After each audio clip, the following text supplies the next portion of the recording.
So, Father, we thank you for your mercy. We thank you for your grace. We thank you for the energy, the motivation you've given unto us. We are that as we study, your spirit will give us understanding, help us to focus right and to retain what we study and apply it. Thank you, Lord, in Jesus' name. Amen. You finished praying? Yes. Okay. It was fast. Okay. Let's get started. So, what's the answer? The class.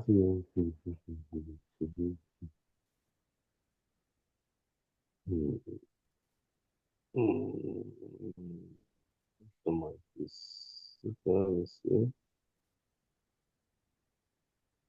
Mhm, mhm. So how many hours do we have tonight? Um, like 2 hour, Okay. 40 minutes. Maybe Okay. around 10 minutes to 5. You can stop. Okay, perfect. It's another diagram. Nipple lesion. Tumor, maybe Uh, confusing. this is not microgranular adenosis because there's no secretions and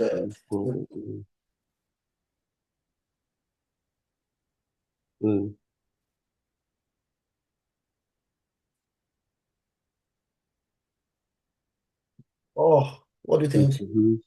One by the tuber never. I'll just call it I tubular. would take E. Maybe tuber adenosis Mm, or Pluripapillomatosis of the nipple of tubular carcinoma. Let me put it here.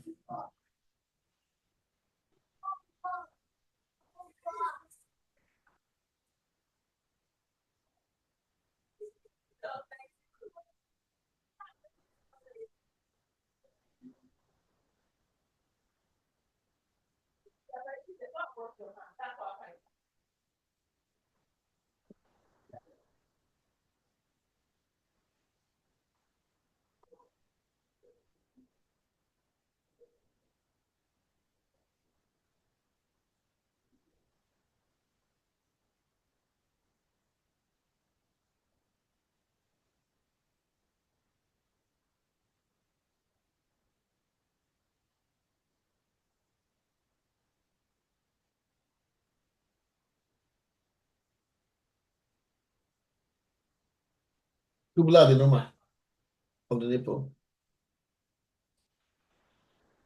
Also called solid papillomatosis of the nipple.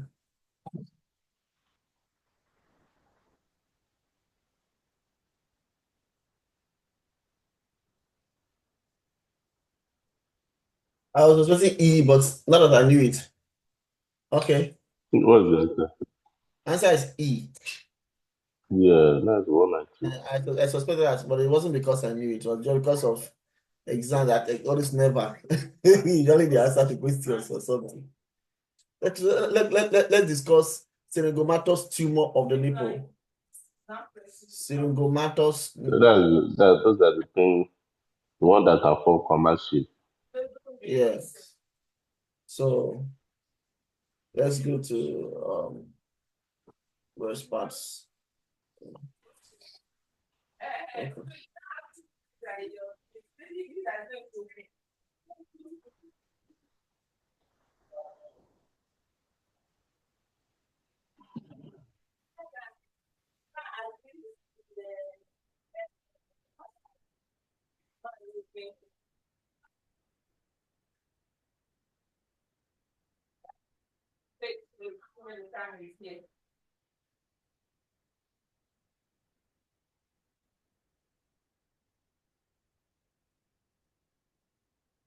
Okay. So let's start discussion. So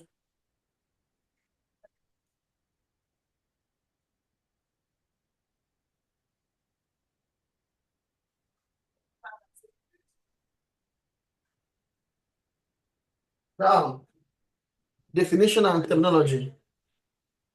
ST. What is ST? Syringomatous tumor of the nipple. It's a benign lesion, a slow-growing neoplasm that originates in the dermis of the nipple and areola. Wow. Dermal lesion, likely from the lactiferous duct system. It has a triphasic cell population and locally infiltrative behavior, but does not metastasize.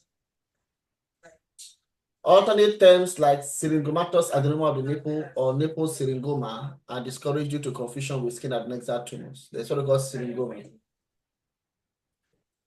Incidence is very rare. 80 cases reported worldwide. Huh. Oh, wow. Now they expect us to know this case then. We just do this one fast because it's not, this is a fellowship question. This is not a residency something. Age 40 to 50 years. Sex. Only 2 male cases ever reported. Mostly unilateral, rare bilateral cases. Firm palpable subarachnoid nipple mass can cause nipple inversion, pain or tenderness, pruritus or skin irritation, crossing or acanthosis of overlying skin, mimic malignancy clinically and radiologically. So let's look at this syringomatous tumor. So this is nipple adenoma. S is the syringomatous tumor of the nipple. It arises in the dermis of the nipple areola, firm dermal mass, small tumor nest, infiltrate around the lactiferous. So look at it. These are just they have small tumor nest, cell nest. They infiltrate around the lactiferous sinuses.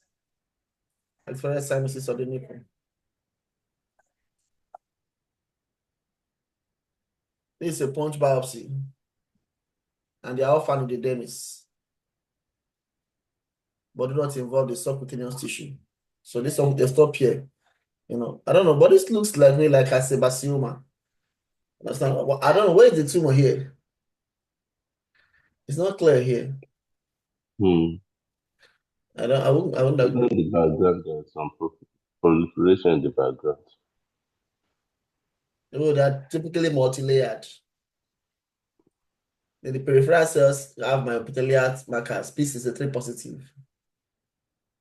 Wow. So even though they are P63, they are not myoepithelial cells. That's what they said, that they are P63 positive, but fake myoepithelial cells. The inner cells are cuboidal and have similar features to luminal cells of the breast. They can be squamous and can form keratin. They have spindle cells in the stroma that are fibroblastic but are not part of the tumor. This is syringomatous tumor. They have small tubules. Syringomatous tumor has a component of small nests or squamous cells that often have comma or tadpole shapes. The small nests have comma or tadpole shape. Or sometimes they form keratin cysts in the superficial portion of the tumor. So this is the syringomatous tumor of the nipple. Sometimes they form comma.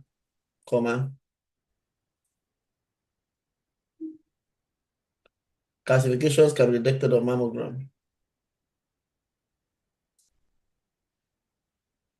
Syringomatous tumor.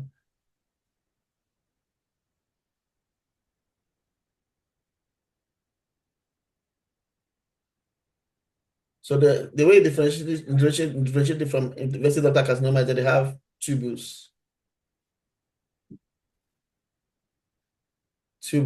and squamous cells. So there's a mixture of solid squamous cells and tubules. And they have 2 layers of cells.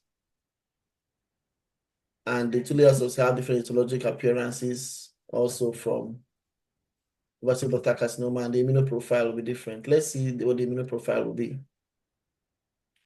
Like we said earlier, they have multiple layers. The outer layer is P63 positive, even though it's not myepithelial cell. How do we know? It's not the normal. Yes. Other myepithelial cells will stay negative. Other myepithelial markers, like muscle heavy chain myosin, will be negative. CK56. The inner cells have squamous features. The inner cells have squamous features. That's what they say.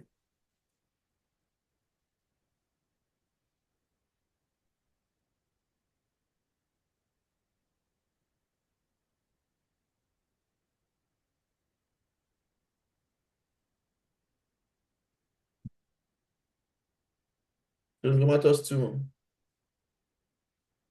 Smooth muscle.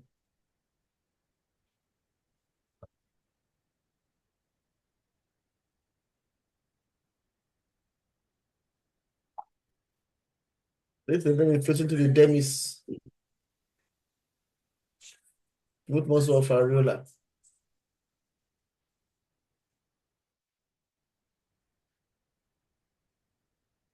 You can have perioral invasion.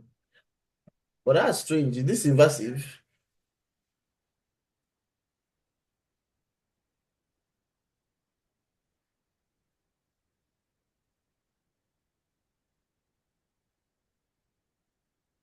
This is P63 marker. Wow. So this P63 actually marks the most of the outer layers except the luminal layer. Can you see? Mm, mm,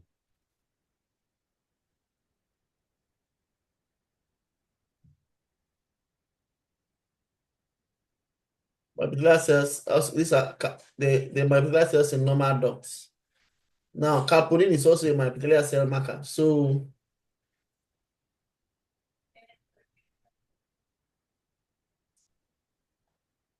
they're carbonate positive calpurine can be positive in smooth muscles of the in areola, normal dog. normal ducts and smooth muscles of the areola, like these ones. This smooth muscle of the areola. Understand? Or be negative in This is a normal duct, but it's going to be negative in the tumor. tumor, segmental tubules, in the tumor nests.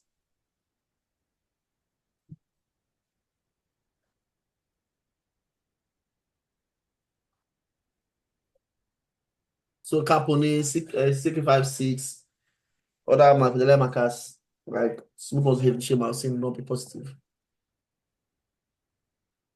This is a low-grade adenosquamous carcinoma.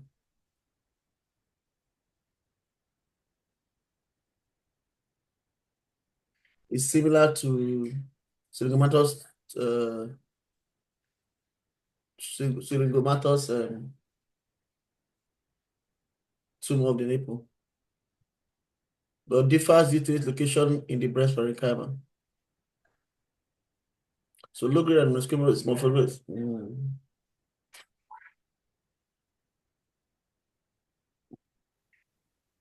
So low-grade adenosquamous carcinoma will not be in the nipple. It's going to now be where? In Parenchyma. yeah, cellular stroma of the breast. And then it's going to have large lymphocytic aggregates at the periphery. Like this adenosquamous carcinoma. So the adenosquamous carcinoma will be characterized by large lymphocytic aggregates surrounding it at the periphery of the tumor. Unlike this one that does not have, unlike ST, syndromatous tumor of the nipple that does not have those large lymphocytic aggregates. Yeah, it is the same thing too. Low-grade adenosquamous carcinoma. Lymphocytic aggregates surrounding the tumor. Because this syndromatous tumor of the nipple looks tubular, as looks tubular, more or less tubular, but you know,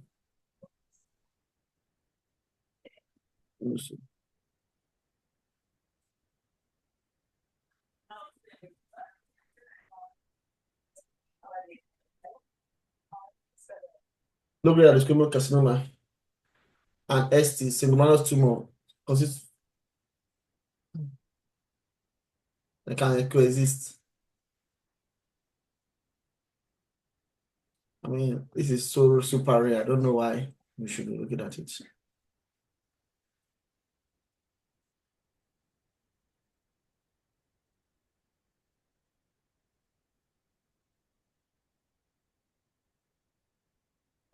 Some of the spindle cells adjacent to the tubules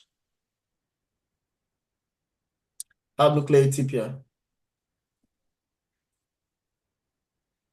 Neoplastic keratin.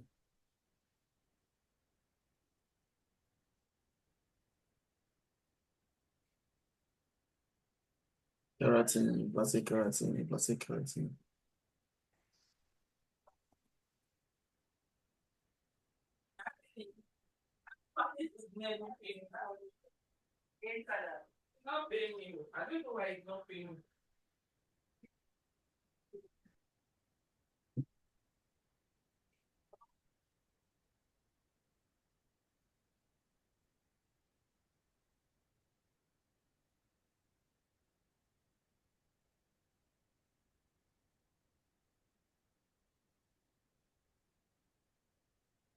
Can you imagine? Low-grade adenosquamous carcinoma of the breast is p63 positive.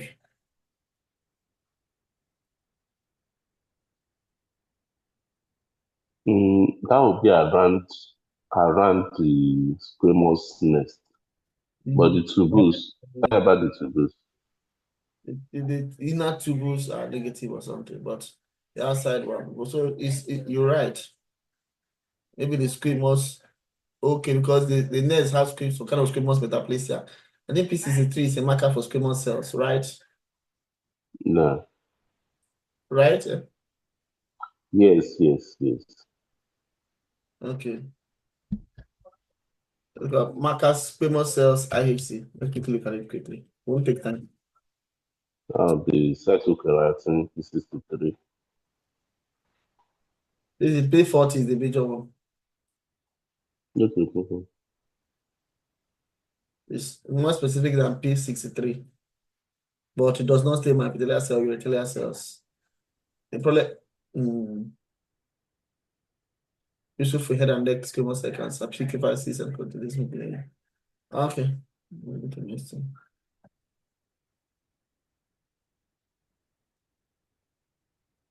You see, low-grade adenosquamous carcinoma will be negative for other markers like smooth muscle heavy chain myosin.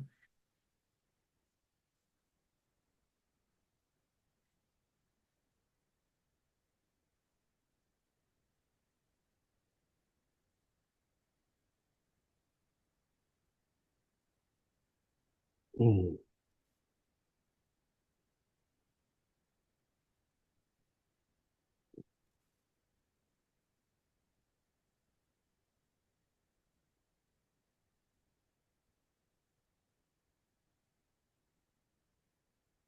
These are normal tubules, so they are positive.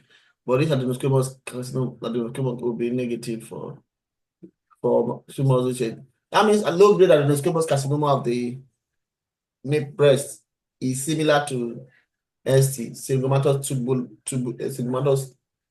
of the synglomatous what, sir?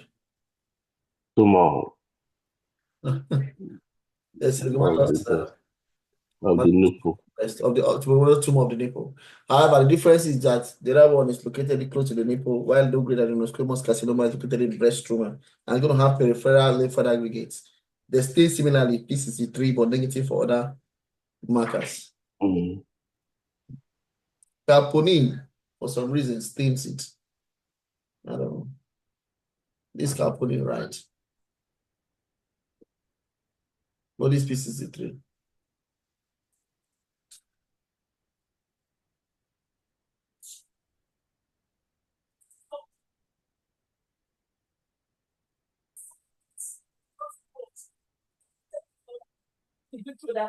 Why?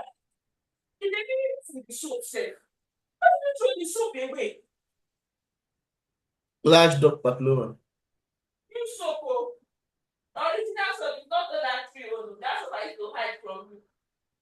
Large duct papilloma. Maybe there was sclerosing lesions such as lactose sclerosing papilloma. You see a trap duct. However, small entrapped ducts in the wall of large lesion should not be abnormal as stomach. I don't even think the normal I will pay attention to this thing. Squamous cell carcinoma of the nipple of squamous cell carcinoma of the nipple skin.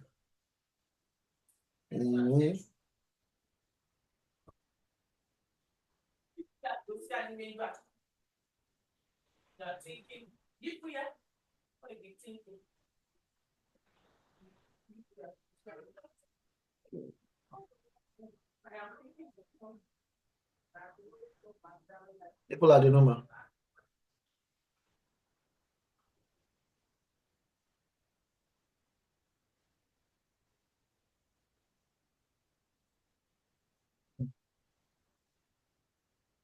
They arise from lactiferous ducts, form small palpable masses that may extend to the surface.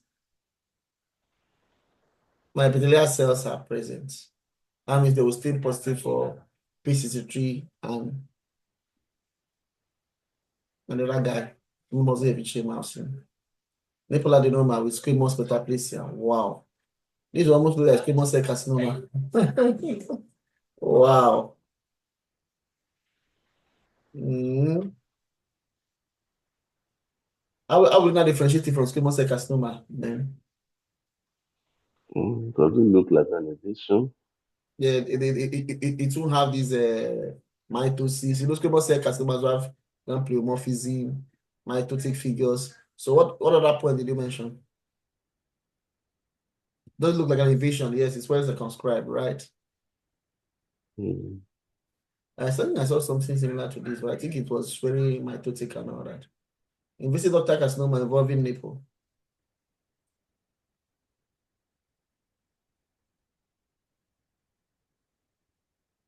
Joining arrive carrying in the dermis of the nipple. The tumor can invade in the dermis with little or no aroma of breast milk. This tumor can mimic the glandular component of ST, however, squamous feature should be unusual. Hmm. Estrogen receptor, wow. Invasive ductal carcinoma invading the nipple skin can mimic squamous tumor of the nipple. This is actually invasive ductal carcinoma, the low-grade type that's invading the nipple because it looks like ductal tubules. It resembles squamous tumor. However, they will experience estrogen receptor, whereas squamous tumor of the nipple has negative estrogen receptor. Did you get that? Hmm. The smaller people, they are need for PR. Yeah. ST will be negative for ER, whereas the other one will be positive for ER. So, let me quickly revise what they're saying here, and then we are done. Mammography, there will be a mass in the subareolar region, often with irregular borders. Calcifications may be present. Ultrasound will show ill-defined heterogeneous mass that is difficult to visualize due to superficial location. Histogenesis and cellular composition. ST are ready for epithelial progenitor cells or the lactiferous sinuses. So, we've looked at the microscopy already. We looked at the differential diagnosis already. Treatment is excision with negative margins.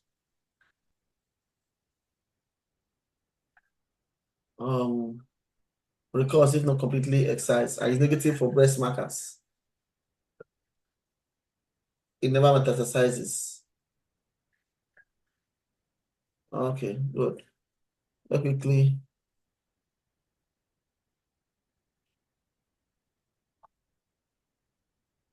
Good. Let me look at the answers very well now.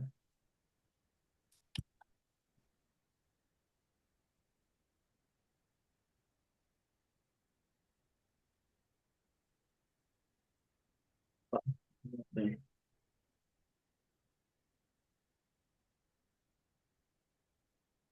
Oh, oh, oh, oh, oh, oh.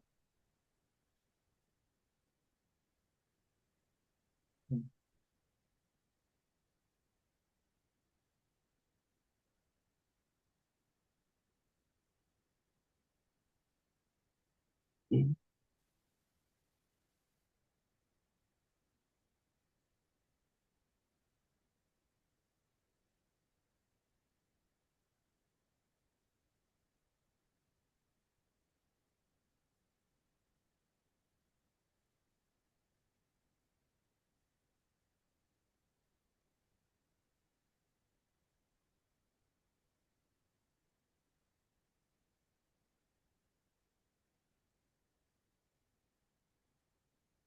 Rare, benign, but locally infiltrative neoplasm. Question. A classic tumor of the nipple shown in the image, not visible here. Let's look at the image. The image you saw looked like, we'll call it nipple adenoma, infiltrating benign lesion of the nipple. And the infiltrating tumor of the nipple stroma is composed of elongated ductal structures with teardrop comma shape and squamous differentiation. Infiltrating benign lesion of the nipple stroma, infiltrating tumor of the nipple stroma is composed of elongated ductal structures with teardrop comma shape squamous differentiation. That is squamous differentiation. So the question is this: all options of this tumor are true except one. The wrong answer is the tubules form never form comma. No, the comma shaped glands are typical extinction.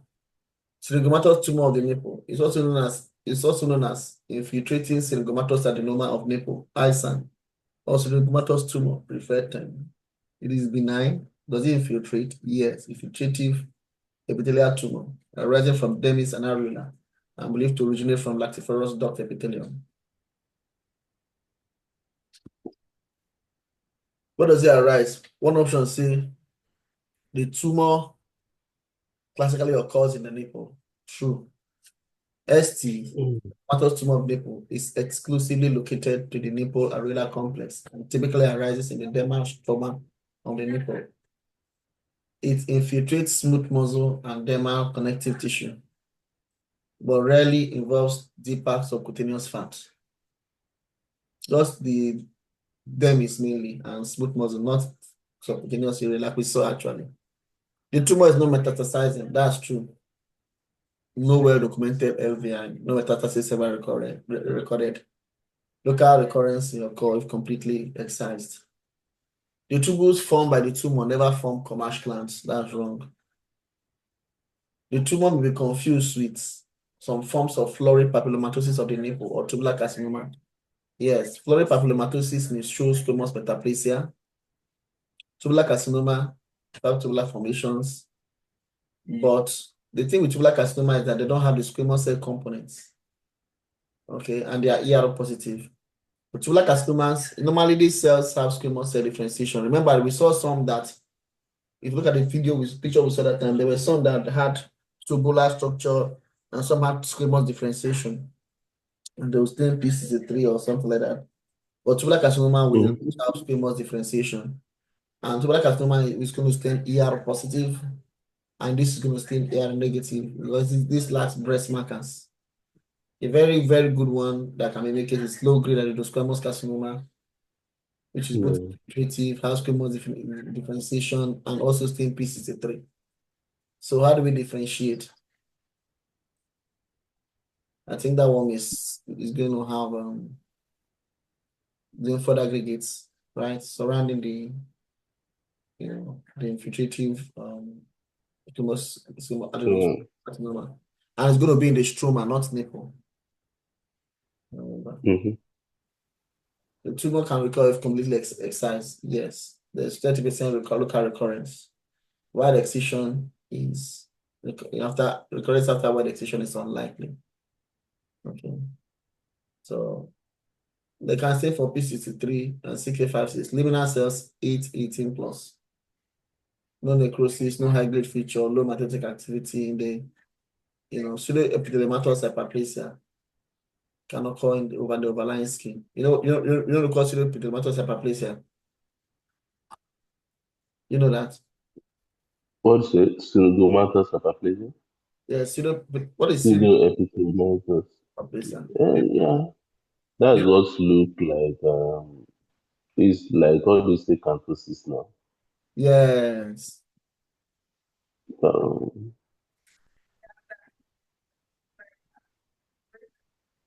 Okay. There are 15 questions soon and we are done. Let me see the next question. The next question is, it's a B90. I don't know if it's B90, but pseudo angiomatous. Understand? So let's look at it and then we are done.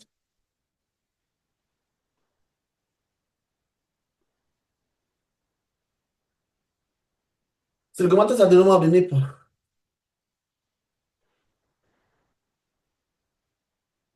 is rare. is benign but infiltrative. Found in the nipple and areolar dermis. It mimics invasive carcinoma because it's actually invasive, histologically and clinically.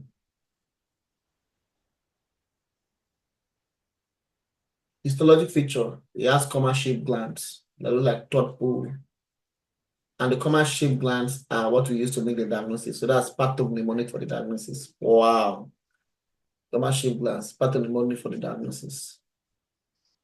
They are multi-layered and they're embedded in collagenous or fibrotic stroma. They show squamous differentiation. Sometimes they have keratin-filled cysts. They infiltrate smooth muscle of the nipples.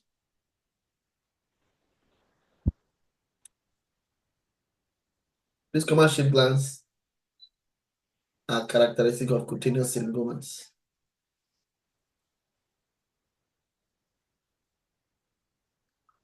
Mainly of ductal, not eccrine origin. IHC, P63 positive.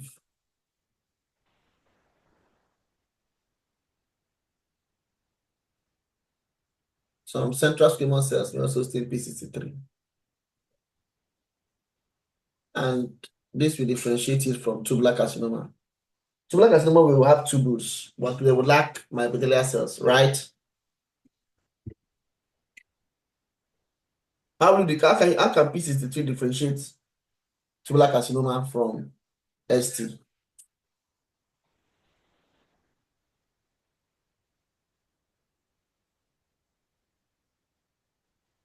The question is, How can tubular carcinoma be differentiated from ST using P63?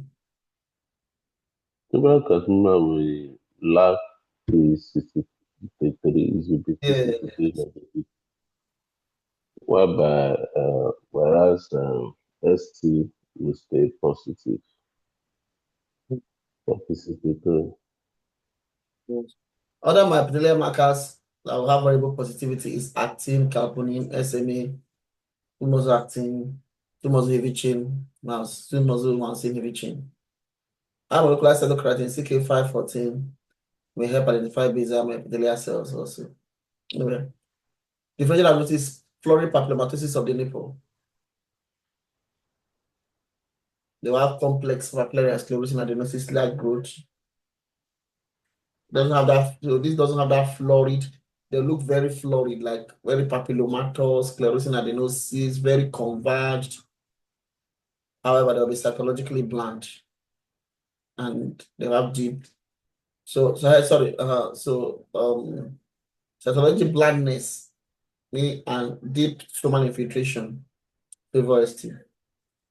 Tubular carcinoma is ERPR positive and P63 negative, whereas ST, like we know, is P63 positive and ERPR positive negative. And ST is multi-layered, right? While tubular carcinoma is how many layers?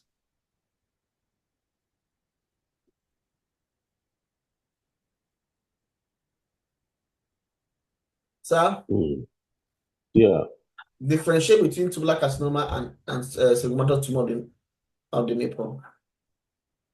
First of all, Tuberous carcinoma is single layer. present similarities and differences between the two. Both of them form tubules, but the tubules in tubular carcinoma is single layer, while the tubules in stigomata tumor is double layer. No, not double, multiple layers. Multiple layer.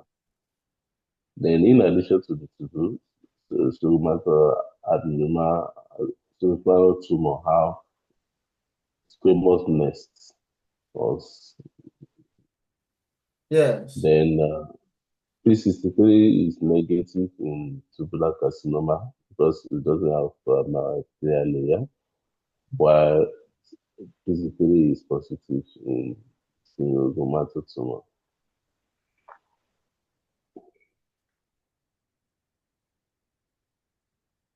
Okay, differentiate. Now, tell me how do you differentiate low-grade adenosquamous carcinoma from squamous tumor of nipple? So for the low grade, um, adenosquamous carcinoma, it will be, infiltrative, and then it arrives in the breast Yeah. parenchyma, not the nipple. Then you have large aggregate of lymphocytes in its periphery, unlike the sphingomatosis tumor, in which the lymphocytes can just be scattered. So the large aggregate giving it a so-called penumbral pattern. Um, some of the things there. Okay.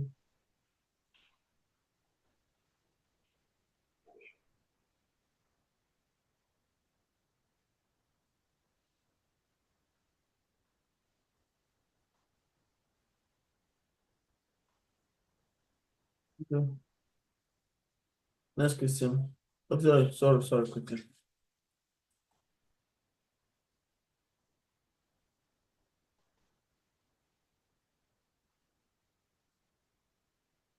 I'm going to upload all these videos we did for breast part and send to you on YouTube.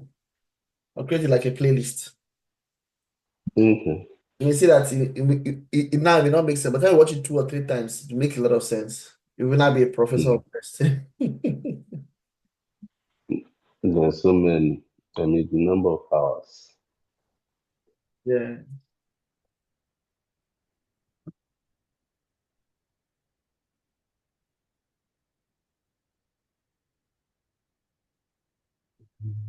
Mm.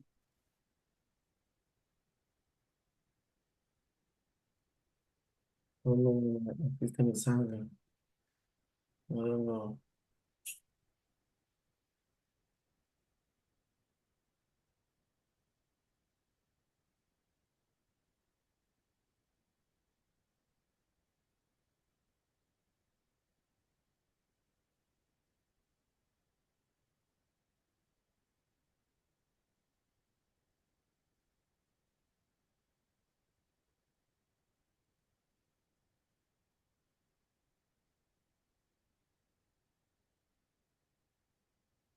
Is no.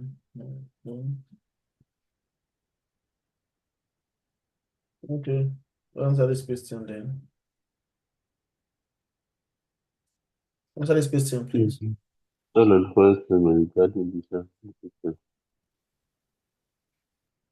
developmental fibromatosis, physical.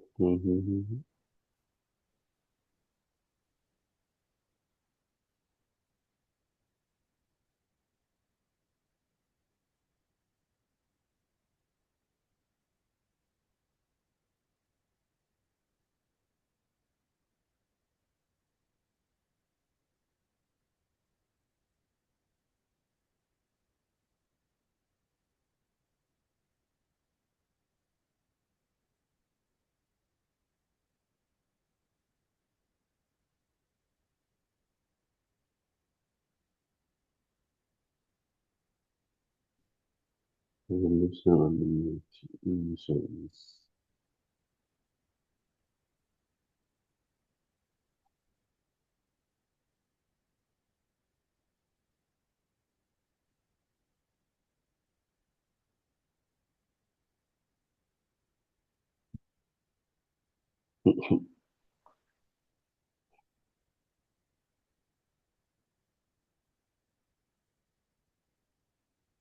Fibromatosis, even one features of fibromatosis has peripheral lymph nodes and lymph node aggregate. It resembles tissue culture pattern, right? Patternless pattern, but how do you differentiate fibromatosis from the other thing again?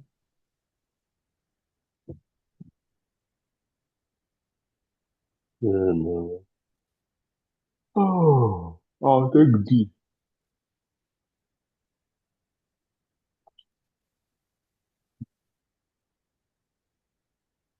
Doesn't have well circumscribed margins. It looks like tentacles to me. I'll say No, E. no. Okay, let me see. I'll say E. Okay, let's Yeah. Let's quickly answer these questions. see. Which of the following is the Mhm. best? Which of the following best describe the histological appearance of stigmatous adenoma of the nipple?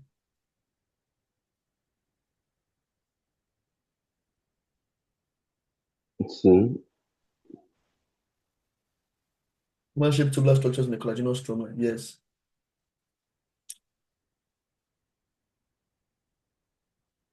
B, number two.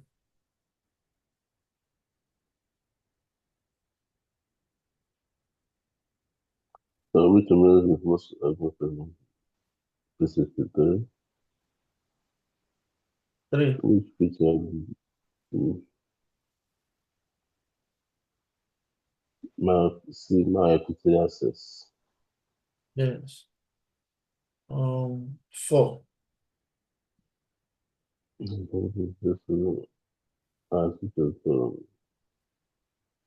Banana, but locally infiltrative neoplasm.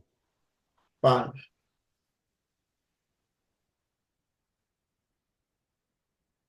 Tubular carcinoma. Six.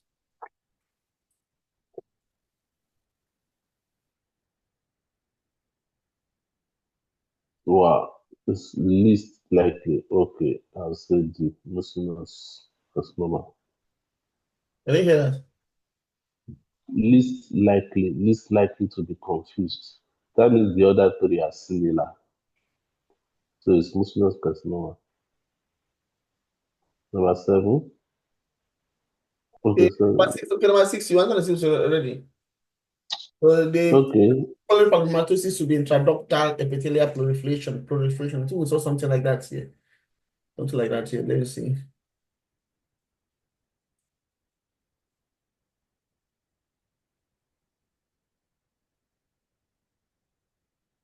Yes. Something like that. Florid papillomatosis or something like that. Okay. Seven.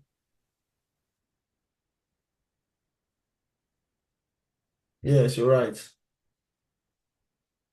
Eight. what is the usual clinical manifestation of the nipple? Palpable mass in the nipple. Nine. While local incision. 10.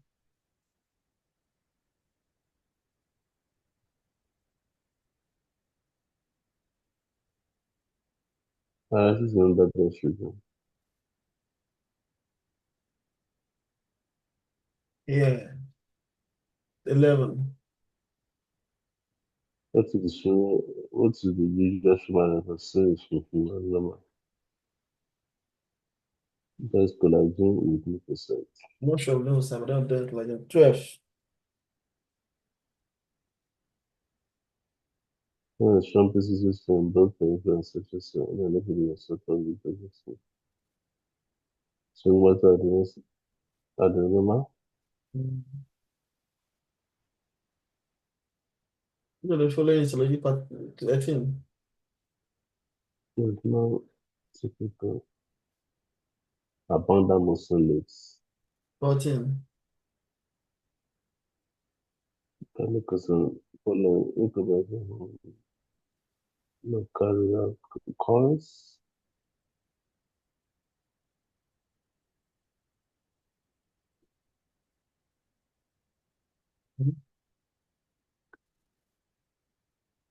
Local recording. This is 15.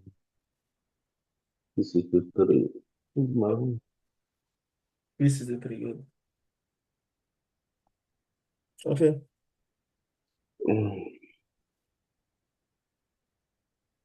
So what did you choose here?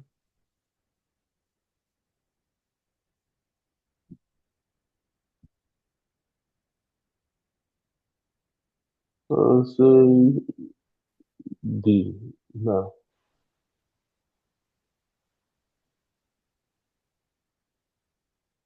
I'll say B. What did you say? I'll say D. D.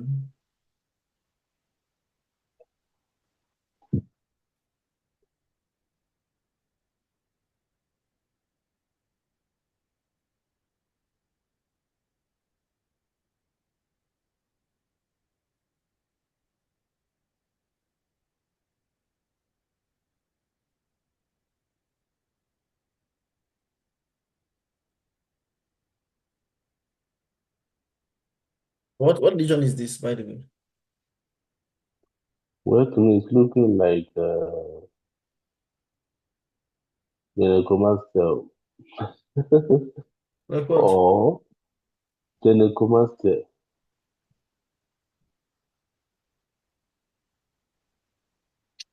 But this fact is the background. ChatGPT can misbehave a lot of times. Hmm? This ChatGPT can misbehave a lot of times. It's telling me that this is syringomatosis at the number of nipple. Which one? ChatGPT, this image here.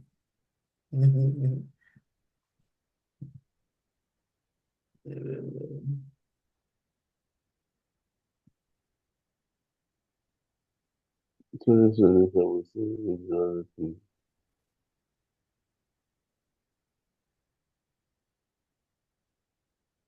Hermanosis of the breast. Okay.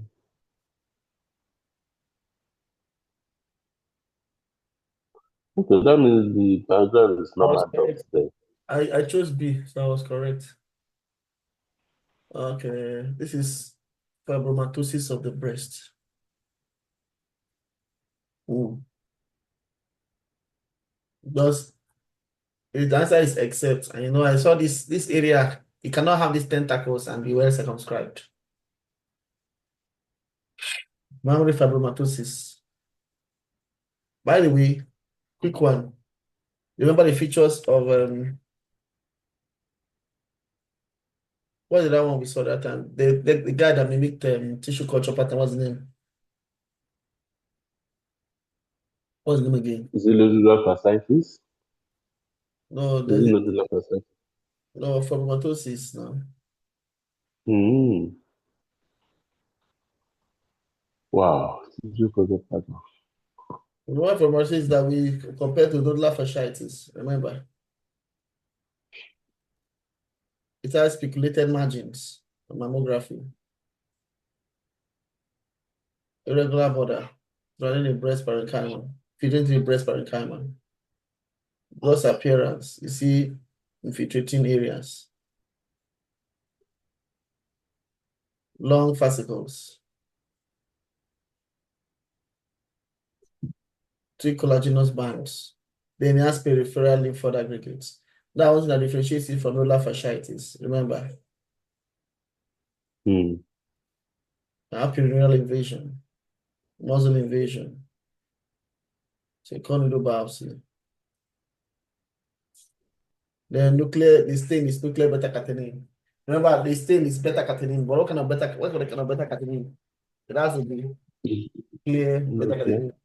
That would differentiate it from nodular fasciitis, which is I think cytoplasmic beta catenin, right?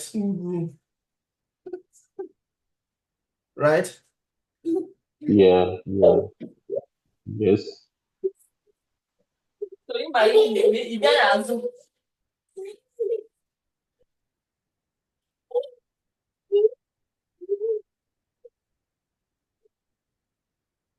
What's the importance of CD4 negative here?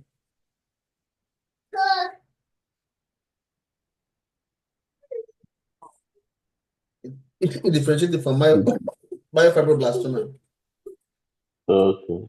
Yeah. Yeah. Remember, That's true.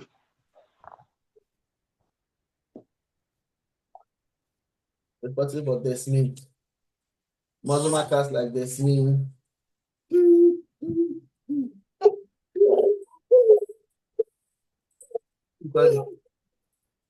Bouncing. Hmm. And from analysis is cytokeratin negative. Yeah. Cytokeratin negative. Spendocecarcinoma. Spendocecarcinoma will be cytokeratin positive. This is myofibroblastoma. Plant collagen and plump epithelioid endocell sheath. Bouncy side chain. Bouncy side chain. What is on bouncy side chain?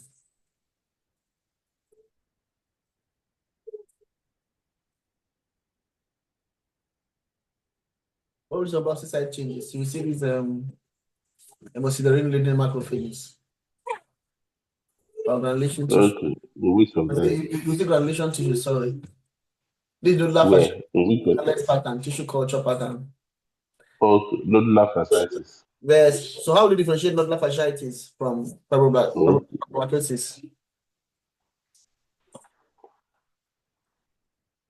Mm, Remember that it will have what?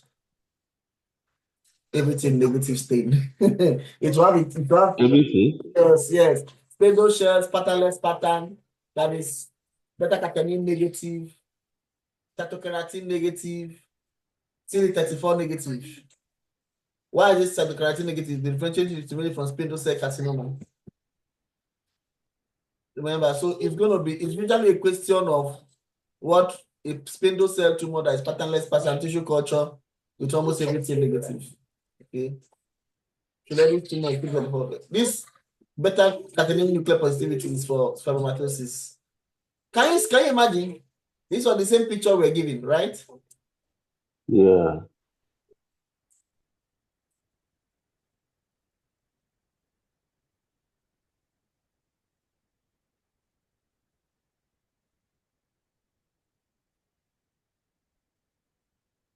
So if you do it around the epithelium, this is patch.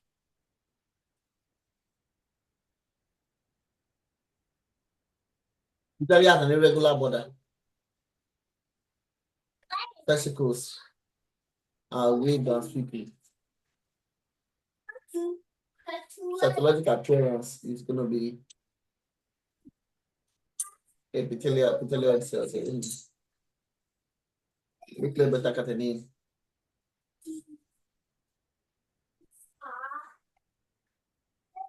Then further we go from the periphery. Sweeping fascicles. Nuclear beta-catenin. Do you remember everything about nodular fasciitis?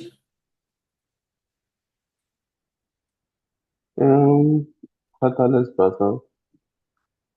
Yeah. Most things negative, are they? Patternless pattern, yes. Then other IHC is negative. Let me quickly go and explain this. Mm.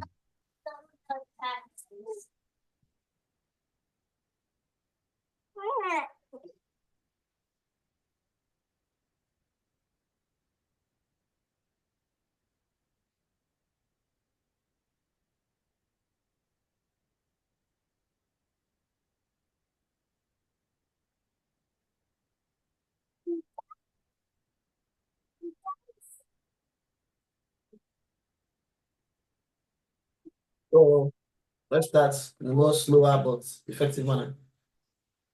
What are other names of fibromatosis? Desmoid tumor, desmoid fibromatosis, primary fibromatosis, aggressive fibromatosis, extracellular fibromatosis. It's locally aggressive This with infiltrating growth. okay. Which tumor of the nipple did we just see that had similar features, infiltrative growth, no metastasis?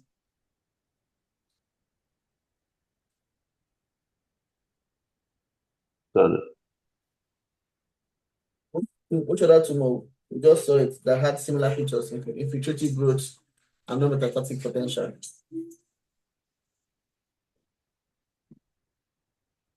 This is syndromatous tumor. Yeah, nipple. It arises within breast parenchyma, but can arise commonly from pectoralis fascia. Because this is a facial related something. What tumor did we say that can only arise either upper outer quadrant? I can't remember. Is it part of that around the fascia, either skin or deep to the muscle fascia? That's nodular fasciitis. Remember, that's what occur from fascia, right? Either close to the skin or deep muscular fascia. What is the commonest mutation in fibromatosis of the breast?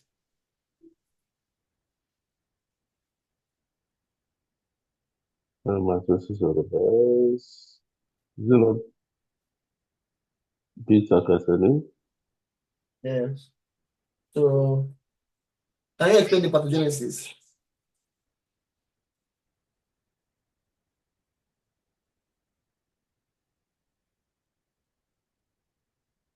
Not sure what it is. Understanding pathogenesis sometimes helps relate to pathology. Otherwise, we'll just be memorizing.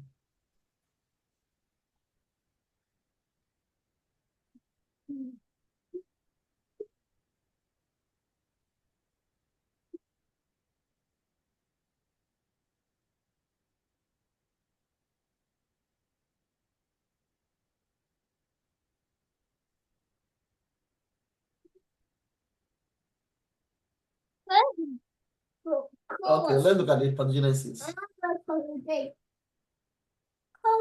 So the name of the gene is called CTNNB1.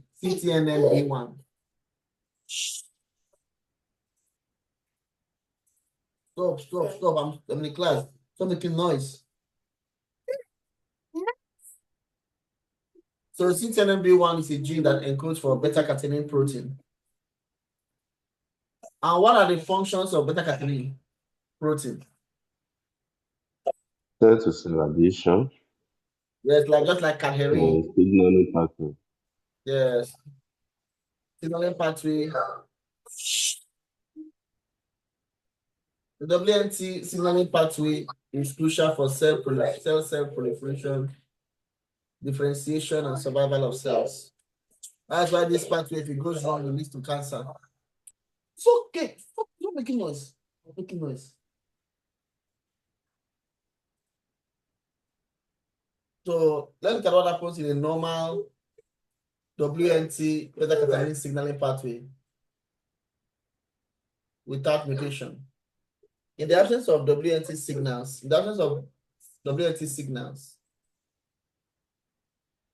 where is beta-catenin normally found?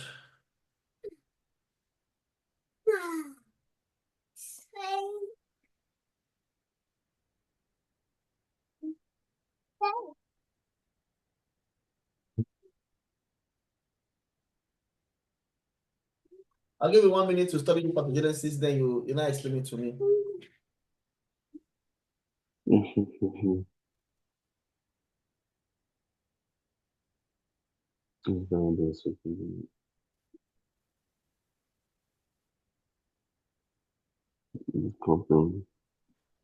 Place. We're not in a prayer meeting. Leave it. About. We're not in a prayer meeting.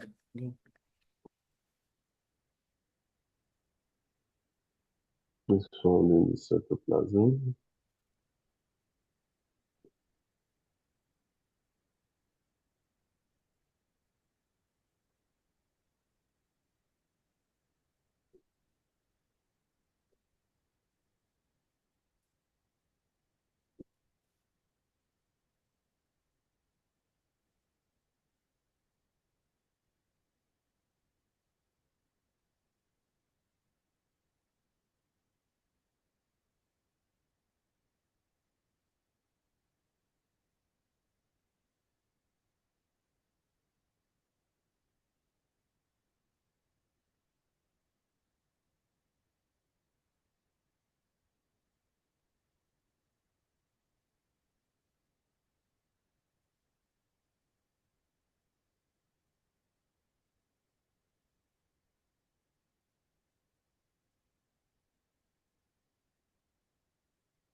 So, are you there? Yeah. So, can you explain now? Just pretend Should I start? is Okay, go on.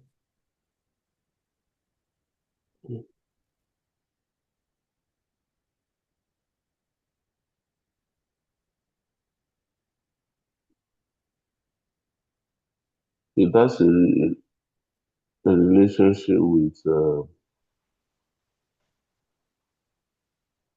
WNT signal. So, as a relationship with WNT signal. So when Keep quiet, I'm the in a beta class. catenin, Okay, continue, I'm listening.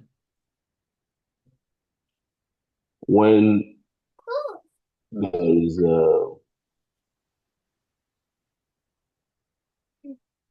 what the WNT signal does is that what can I say now?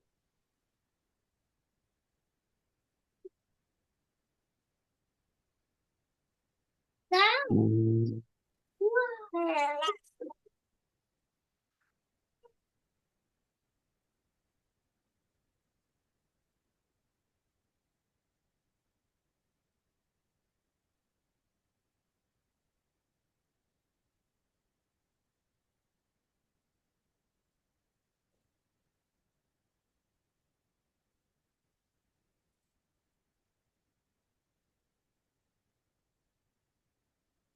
the WNT, I think it is too much suppressive.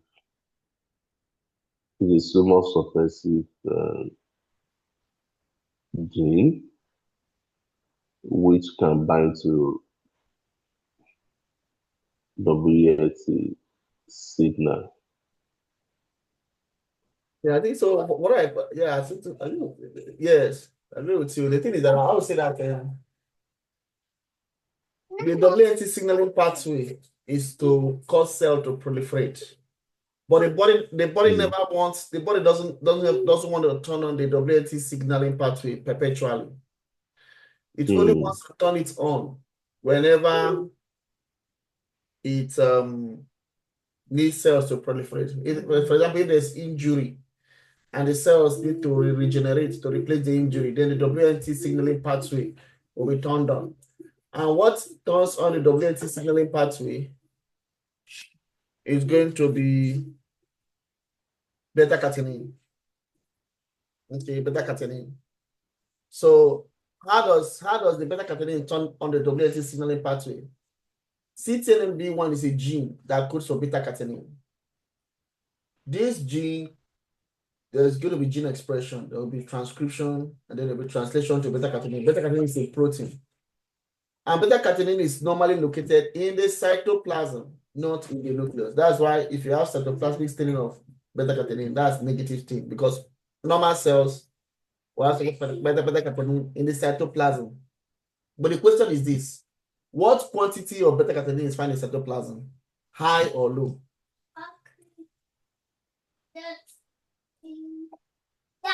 Shall be low. Low, because beta-catenin levels, beta-catenins are constantly being degraded by a destruction complex. So I'm in a class. Keep quiet.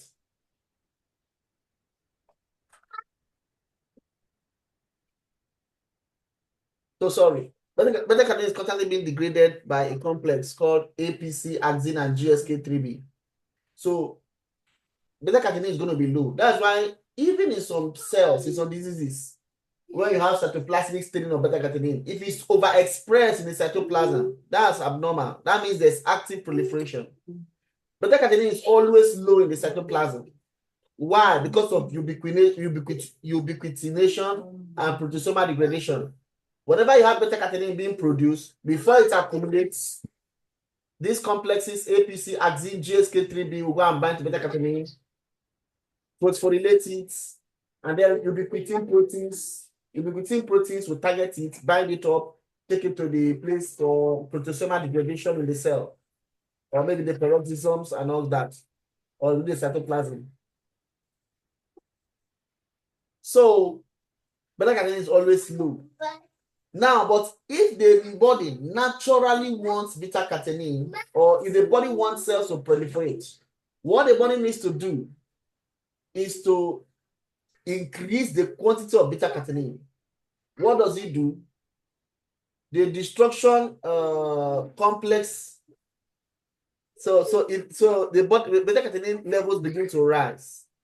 And when beta-catenin levels begin to rise, it will go and activate WNT target genes, which are the main genes causing proliferation. So when beta-catenin increases, activates these genes will now release proteins that will inhibit the destruction of beta-catenin, allowing beta-catenin levels to keep accumulating like a vicious cycle. And when beta-catenin accumulates a lot in the cytoplasm, it will begin to spill into the nucleus, and in the nucleus, it will activate transcription factors that will promote beta-catenin accumulate into the nucleus and then activate transcription factors that activate genes that promote cell proliferation and survival. So in summary, I'll just say that C10NB1 produces beta-catenin in the cytoplasm, and beta-catenin levels are always low because they are being degraded constantly by ubiquitination and proteasome degradation and some complexes. But when you want to cause cell proliferation physiologically, beta-catenin levels accumulate excessively by C10NB1 activity, which will activate WNT1 signaling. WNT1 signaling will start inhibiting the breakdown of beta-catenin, allowing beta-catenin to move to the nucleus and start stimulate cell proliferation or increase cell proliferation, activation transmission factors that will cause cell proliferation and survival. So what happens when C10NB1 is mutated? C10NB1 is often in exon 3. And remember that for you to degrade beta-catenin, you have to phosphorylate beta-catenin. You have to phosphorylate beta-catenin. To degrade beta-catenin, you have to phosphorylate it. And if that is phosphorylated beta-catenin, that will be targeted for ubiquitination and proteasomal degradation. So when C10NB1 is mutated, what is going to be mutated is that when it's mutated, it will now be producing beta-catenin that lacks the sites for phosphorylation. So all beta-catenin, naturally, normal beta-catenin will have phosphorylation sites so that when these complexes bind to them, they phosphorylate these sites, allowing ubiquitination proteins to target them and degrade them. But when C10NB1 is mutated, mutation occurs in exon 3, then the beta-catenin that is produced from that C10NB1 genes will not have sites for phosphorylation. And when there are no sites for phosphorylations, the destruction complex, like what we saw earlier, APC, axin, GSK3B, will not be able to bind to beta-catenin. And when it cannot bind to beta-catenin, beta-catenin will not be destroyed. Beta-catenin will not be broken down. So they will become stabilized and continue to proliferate and move into the nucleus. And when they move into the nucleus, they will now activate all transcription factors leading to cell proliferation and cause cancer. And this is independent of the WNT signaling pathway, because on a normal day, it is only the WNT signaling pathway that can stabilize it physiologically, that can stabilize beta-catenin. But when beta-catenin C10NB1 is mutated, it will stabilize even without the CTNNB1. Don't mind me. It's mad for I'm just trying to read and regurgitate what I can think. Are you still there?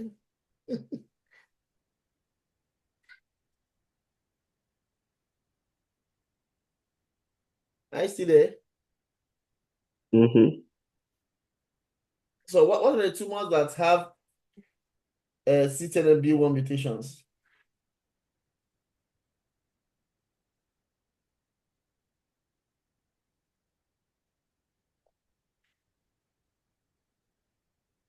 What's the question again? The tumors that have C10NB1 mutations and can lead to nuclear beta-catenin activation. Pseudomonas modulator, Yes. hepatocellular carcinoma, Okay. medulloblastomas, colorectal carcinomas, Okay, very good. and aggressive fibromatosis. Yeah. Okay.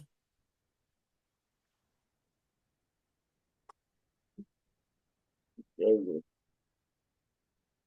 I think we are.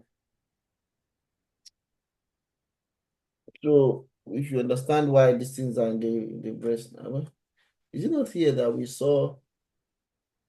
What is this? Sorry. Oh, ah, Jesus. Yeah.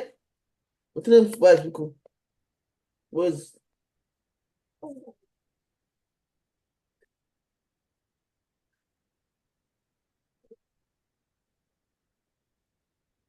okay?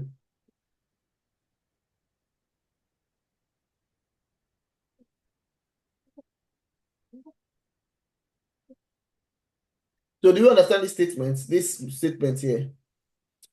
First, that C10NB1 beta-catenin mutations are found in 50 to 80%, and that these mutations stabilize beta-catenin, promoting nuclear accumulation and transcriptional activity. Do you understand that part? Yeah, so that I mean, normally they're in the nucleus now. eh? I said normally they're in the nucleus. Beta-catenin, where is beta-catenin normally produced? Nucleus? No, in the cytoplasm. Remember, translation, Mhm. beta-catenin is a protein. Translation of a protein takes place in the cytoplasm. No. Translation of a translation of a protein takes place in the cytoplasm. Remember, so it's a protein Okay. that is in the cytoplasm and remains in the cytoplasm, but constantly being degraded. So if it is mutated, the process is that how does the degradation take place? Beta-catenin has a site for phosphorylation. When that site is phosphorylated, it will make ubiquitin proteins to capture beta-catenin and degrade it in proteosomes in the cytoplasm. But in mutated beta-catenin production, beta-catenin that is produced will have no phosphorylation sites. And when there's no phosphorylation sites, destruction proteins will not be able to destroy beta-catenin in the cytoplasm. And when they cannot be destroyed, they will accumulate and then spill over into the nucleus, where they'll start set up nuclear transcription activities that will cause cell proliferation. So normally they're in the cytoplasm, but when mutated, they will migrate to the nucleus. APC mutation, not important. PAP, familiar adenomatous polyposis. A lot of Gardner syndrome. What is Gardner syndrome? Gardner syndrome. Okay. I'm getting Gardner syndrome. syndrome. What of Tocqueville syndrome? Hmm? Tocqueville syndrome. Syndrome has to do with something, has something in the brain, have it? Yes. So Syndrome. both of them have familial adenomatous polyposis. The difference is that I think Gardner syndrome have different fibromatosis in different parts of the body, whereas Tocqueville syndrome has I think brain some. Let's look at let's look at this. Differentiate the two.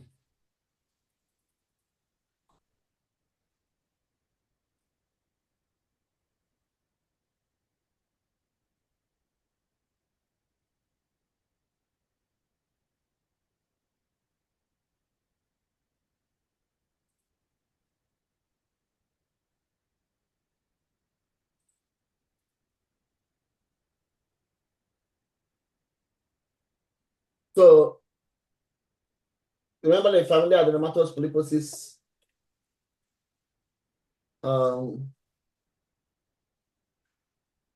is it's autosomal dominant germline mutation on chromosome 5q21.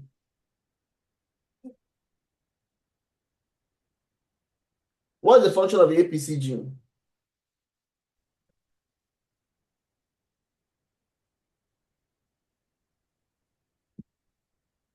What's the function of the APC gene?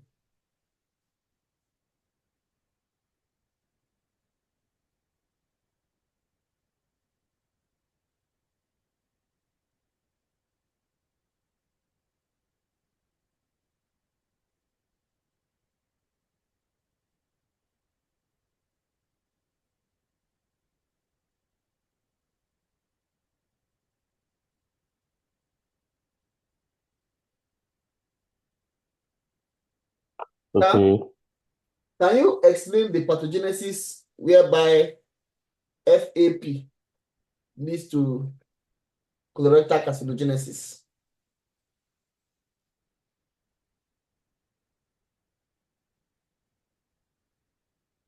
Can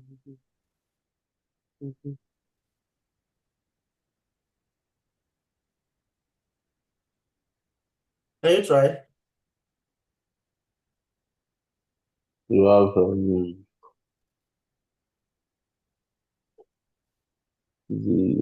a series of mutation, right? Yes. I But think you start first with of all, APC. can you explain the normal physiologic activities of beta-catenin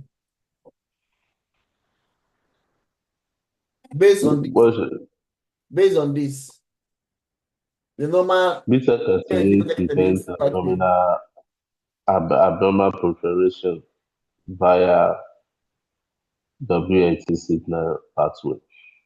Yes. Can you explain how beta-catenin works? Is located in the cytoplasm, Yes. right? So um,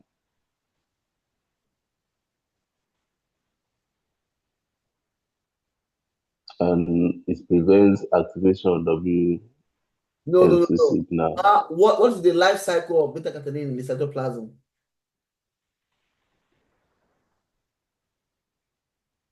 I think it's been degraded. How is it degraded? Mm, mm.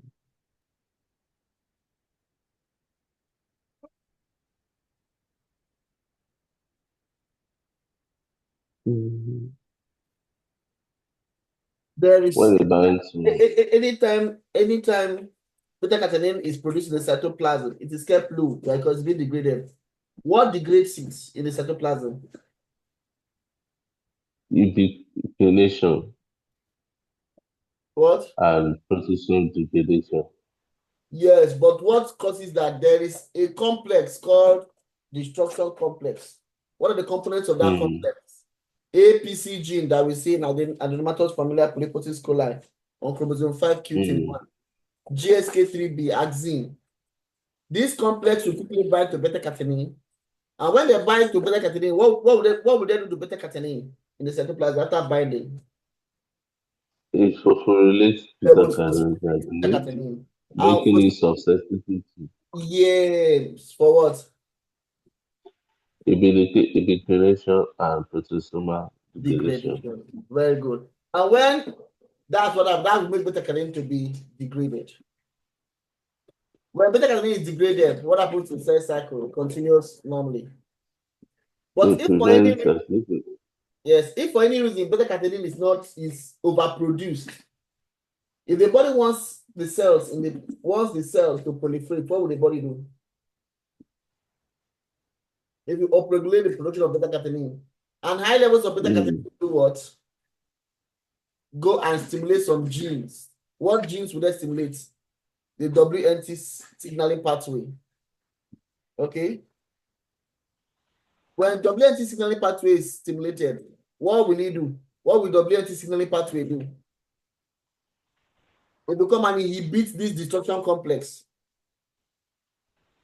When it inhibits the destruction complex, beta-catenin will no longer be degraded. It becomes stabilized. And that will lead to it accumulating more, right? Mm. And when beta-catenin accumulates, what happens to beta-catenin? It moves to the nucleus. Yes. And what does it do to the nucleus? Mm, mm. Neutromal proliferation. Yeah, it starts activating transcription factors and activating genes that will lead to cell proliferation and survival. So it binds to transcription factors and activate. You know, transcription factors can activate genes or something like that that will eventually lead to whatever in another process, activate cell proliferation and survival. So let me ask you this question. What if this destruction complex becomes non-functional because APC is mutated? What happens to beta-catenin?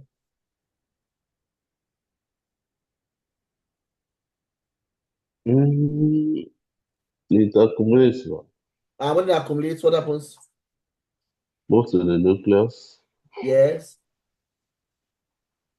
Yeah, then bind to translation factors Mhm. and activate genes that promote cell proliferation and survival. Very good. That's exactly the pathogenesis of familial adenomatous polyposis coli. So the APC gene we talked about is actually part of the complex that degrades beta-catenin. Do you get it now? Mm. So if it's mutated, what happens to beta-catenin? It accumulates and drives uncontrolled transcription of growth promoting genes and leads to colorectal carcinogenesis. So that's why you see that in fibromatosis, it's a beta-catenin pathway problem. So it's in a what's the name of this disease now? In fibromatosis, what the two genes we saw is both there's going to be mutation in both the CTNMB1 and the APC mutation. Okay, good. Because both of them are beta-catenin controlled. So people with familial adenomatous polyposis will develop hundreds of thousands of adenomatous polyps throughout their colon and rectum by the time they are teenagers. What is the risk of developing cancer from familial adenomatous polyposis coli? 100%. 100%. By the time they are 40 or 50. So normally they do prophylactic colectomy for them. Polyps can be found in stomach, in small intestine, even duodenum. It's so sad. Let's come to syndromic variant of familial adenomatous polyposis coli. So there are some variants. We have the Gardner syndrome, the Turcot syndrome. So familial adenomatous polyposis coli in the Gardner syndrome, they have familial adenomatous polyposis of the colon plus extra colonic manifestations, such as in the skull or mandible, they have bone issues called osteomas, like dermoid cysts, desmoid tumor, like fibromatosis of soft tissue, not of the breast. In this case, we have fibromatosis of the breast. Of course, fibromatosis of the breast is part of it. So if you have fibromatosis of the breast, fibromatosis of soft tissue, that can be, that's Gardner syndrome. Like if you look at here, there's one of the pictures I saw. I think what is this? No, not this. Gardner fibroma. So changes similar to Gardner fibroma can often be seen adjacent to fibromatosis. These lesions are less cellular and show greater proportion of collagen. The fibromatosis has more spindle cells, elongated spindle cells. But sometimes they have what we call Gardner fibroma changes, where collagenous stroma increases more. So this is Gardner fibroma. Cellular adipose tissue. So the cellular collagen surrounding adipose tissue. So fibromatosis, desmoid tumors, dental abnormalities, supernumerarity to impacted congenital hypertrophy of the retinal pigment epithelium, and osteomas. Those make it Gardner syndrome. What of Turcot syndrome?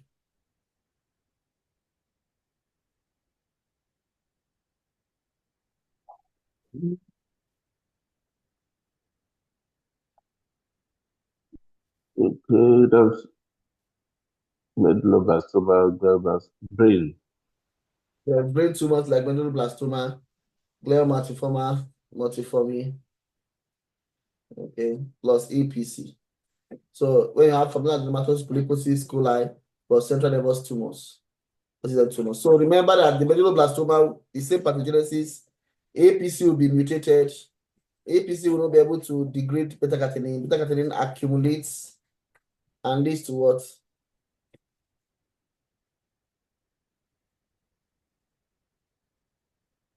Accumulation of what? Transcription factors that will cause cell cycle proliferation.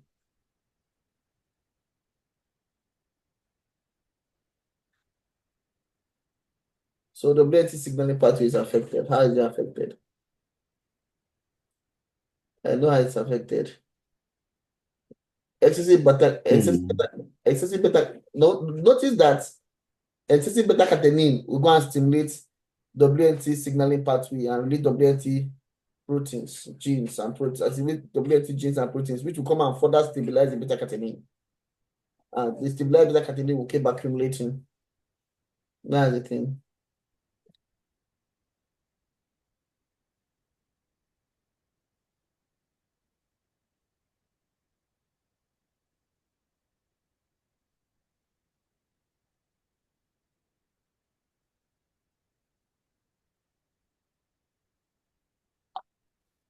I think we've seen all the things we need to see. Let me see.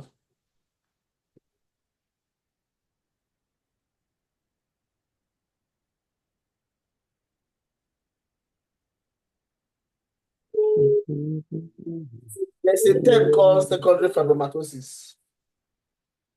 And what conditions will you find secondary fibromatosis? No condition that. Look at it here. Trauma and surgery. After surgery and trauma or radiation, you may have a condition called secondary fibromatosis arising from that. Cannot develop clear implants. Clinical features. The rare tumor, women age 40 years, 5% occur in men. Usually palpable mass with unsuspicious imaging, mimic carcinoma, firm fix, can cause skin retraction, painless and slow growing. Histology, we saw long particles of bland spindle cells. They infiltrate around adipose tissue, normal duct or lobules, muscle or nerve. They have minimal pleomorphism, rare mitosis, lymphoid aggregates often around the tumor edge. Tumor ecology may be abundant. It resembles scar tissue with infiltrative behavior. Discuss the IHC pattern for fibromatosis and differentiate it from nodular fasciitis in terms of IHC pattern.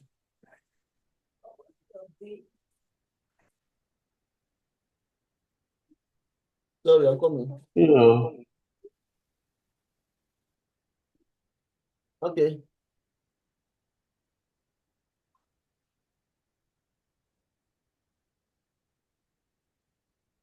No mitosis, beta-catenin positive.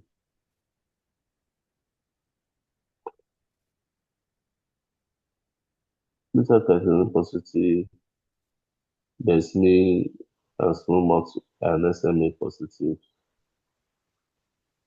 Then ERPR also may be positive. Then nodular fasciitis is negative. Oh yeah, say beta-catenin, you have to specify nuclear. Okay.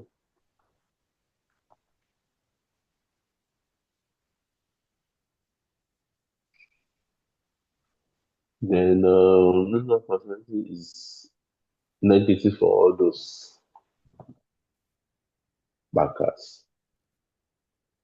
Oh.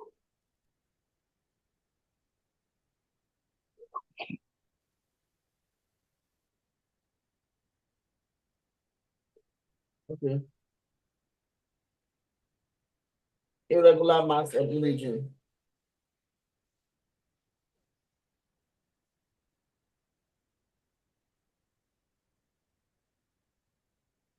Tumor can either be stable or regress.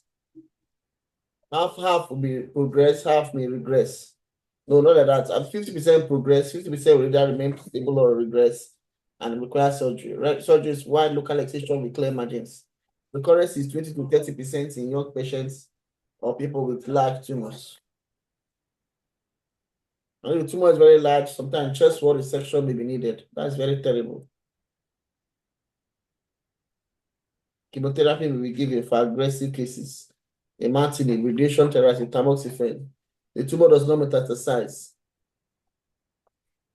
Deaths are exceedingly rare, but due to locally uncontrolled disease. The complications of too much invasion. So molecular genetics, what will we be looking for molecularly? What mutations should we be looking at? Look like beta-catenin.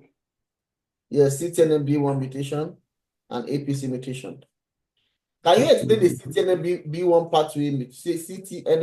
pathway mutation that leads to how does CTNMB1 mutation lead to beta-catenin accumulation in the nucleus?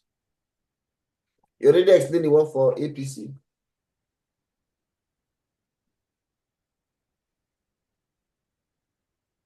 I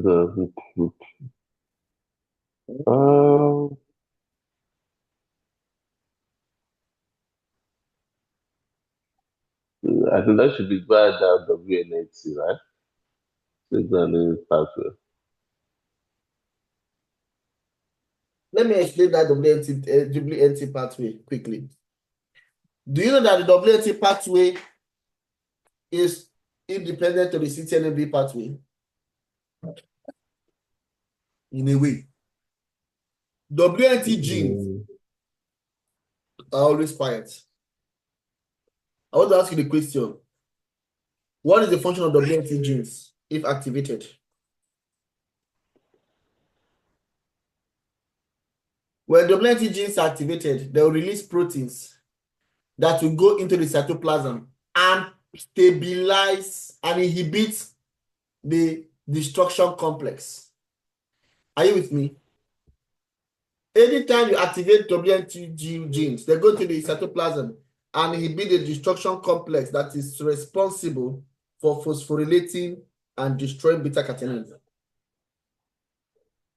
So that's it about WNT. So whenever WNT is activated, WNT will go into the cytoplasm. It will go and inhibit destruction complex. What are the components of the destruction complex, if you can remember? That is APC as a what idea?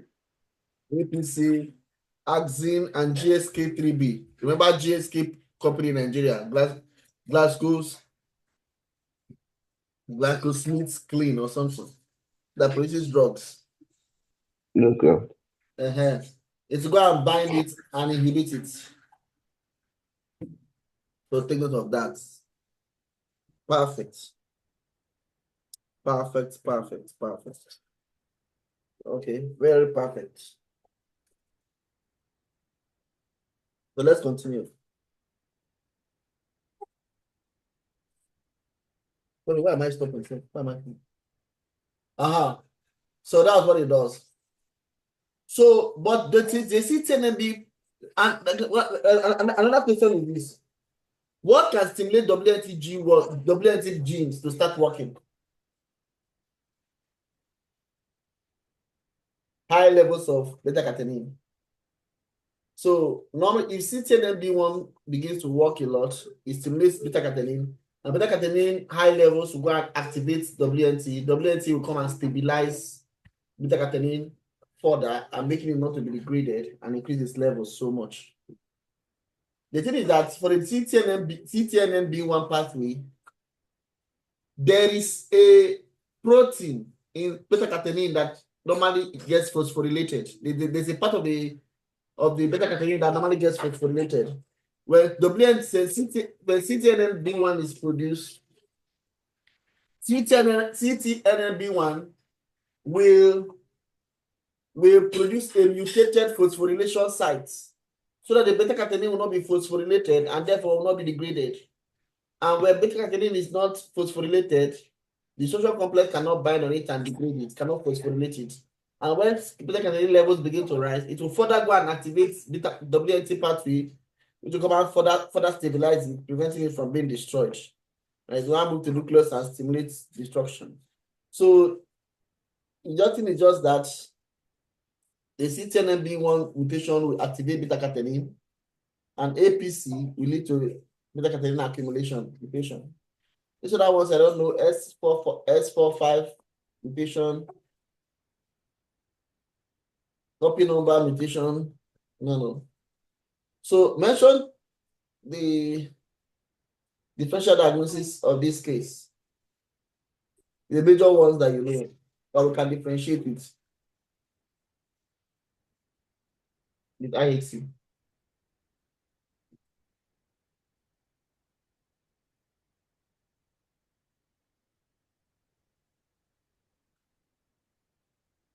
We have nodular fasciitis,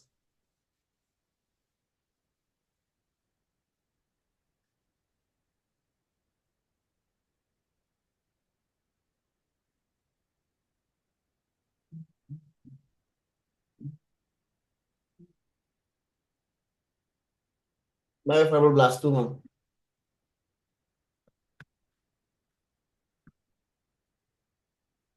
What is FLMC?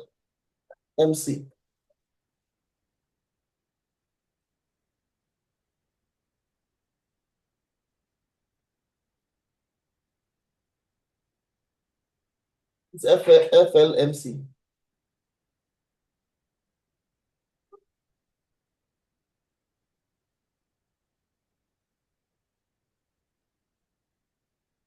Are you there? What is FMLM? What is FLMMC?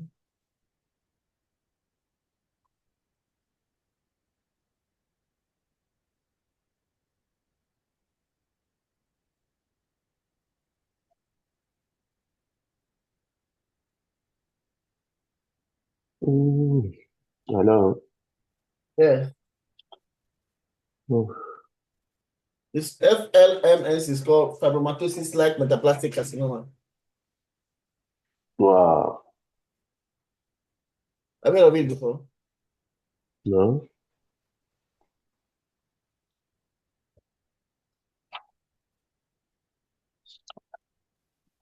So how do we differentiate fibromatosis like metaplastic carcinoma from fibromatosis of the breast?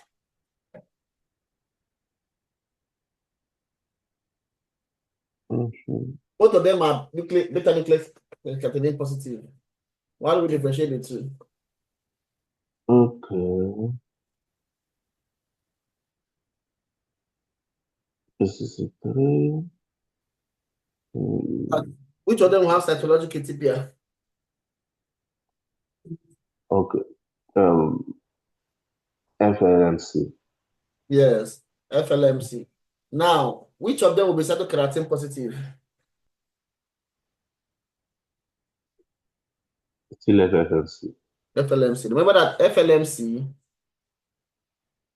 sorry, remember that fibromatosis is usually cytokeratin negative. So which of them will be nuclear beta-catenin positive? Fibromatosis. Both of them. You can't differentiate Okay. between beta-catenin. Both of them have beta-catenin positivity. Fibromatosis like metaplastic carcinoma. So the only difference used to differentiate them is just that the cytokeratin will be negative in ordinary fibromatosis and to have not have nuclear atypia. Pylorus tumor will be CD34 positive, beta-catenin positive, but will be leaf-like, I think there was a case of pylorus tumor here. Here, look at this pylorus tumor. Pylorus tumor has stromal expansion, spindle cells. Somebody may want to argue with you, could this be fibromatosis? How do you differentiate H and E, right?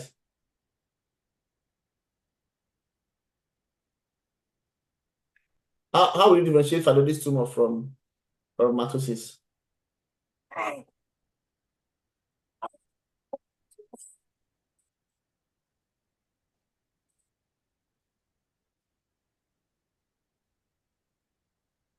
Yes?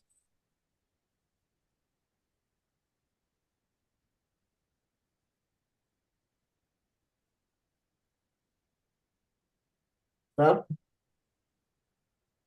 How will differentiate fibromatosis? How will differentiate pylori tumor from fibromatosis? Mm-hmm. Stroma overgrowth. Yes, but what are you very IHC? If you look leaf-like, right? What of IHC? Mm. What IHC is positive in phylloides, but negative in fibromatosis. Look at it. CD34. Phylloides is CD34 positive, but negative in fibromatosis. Phylloides is also beta-catenin positive. Nodular fasciitis. Don't come to my city. Don't play with my detergent. Don't play with my homo. Open it. Excuse me, it's coming. That if you see that food soap, oh, yeah. Then you did. We'll tell that one, oh, yeah. Who want it? Not to.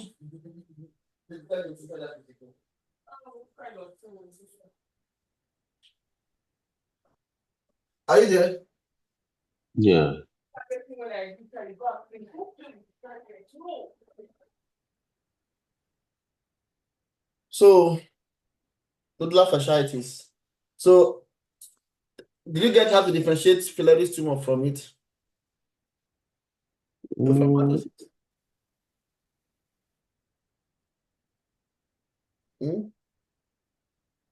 Phylloides tumor will be CD34 positive, while fibromatosis will be positive. CD4 negative. Yes. What of nodular Yeah. fasciitis? How do you differentiate it from nodular fasciitis? By the way, Fasciitis. what is this? What is this? Wait. Male fibroblastoma. How do you differentiate it from fibromatosis?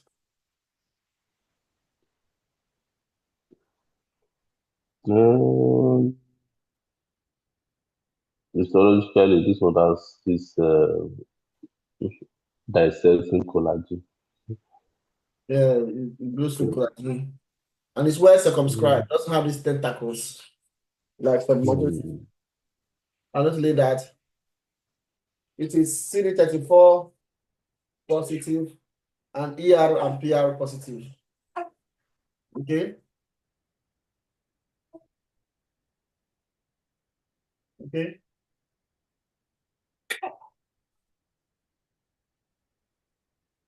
Right? Yeah.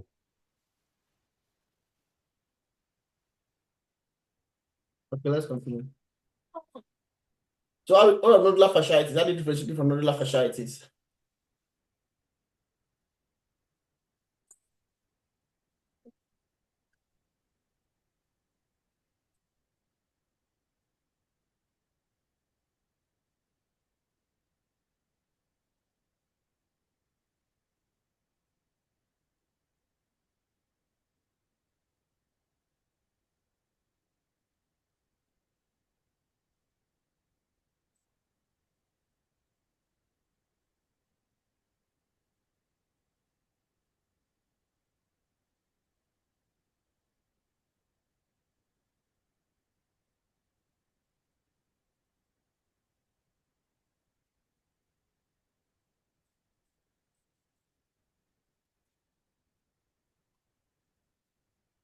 Mm, mm, mm, mm, mm. Yes. Tired, right? Yeah, getting spelled. Let's just finish this question. Let me drop this page. Sorry.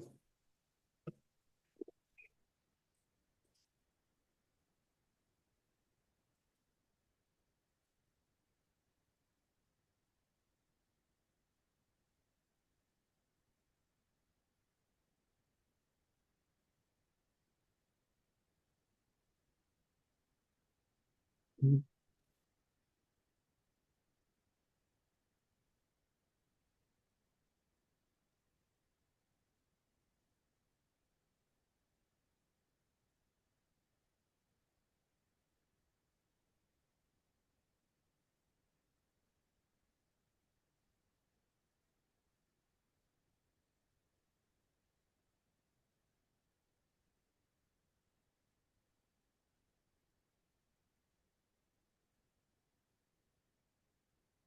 Oh, sorry, let's quickly finish off this question. So, PASH has slit-like spaces.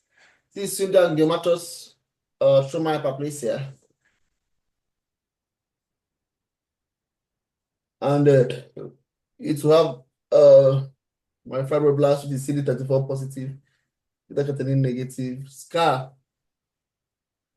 tissue, sarcoma will be CD34 positive and variable.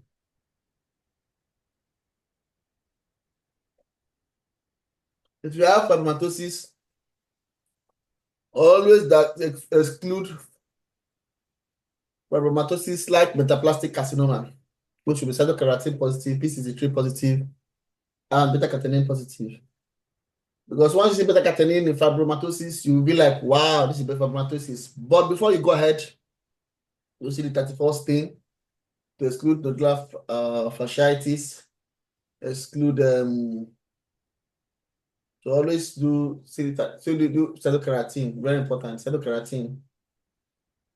Core biopsy may not provide enough material and diagnosis can be challenging.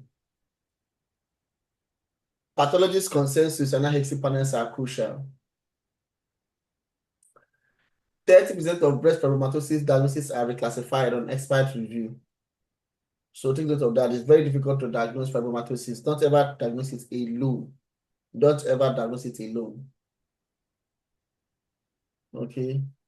It's ERPR negative and we should differentiate it from myofibroblastoma. Good. Let's quickly go to the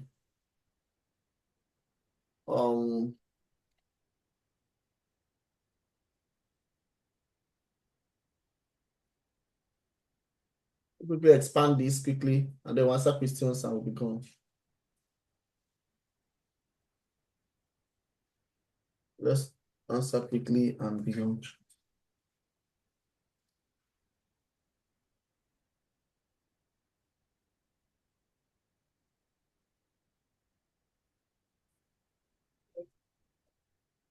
So explain all these questions and the answers, please.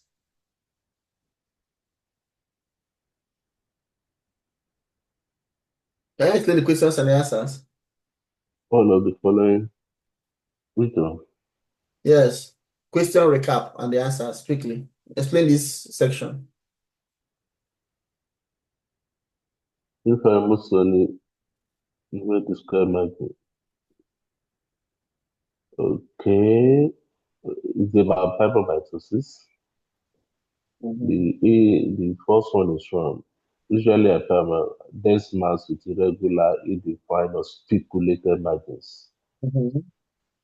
And then uncommonly they they are not usually well circumscribed because of Yeah.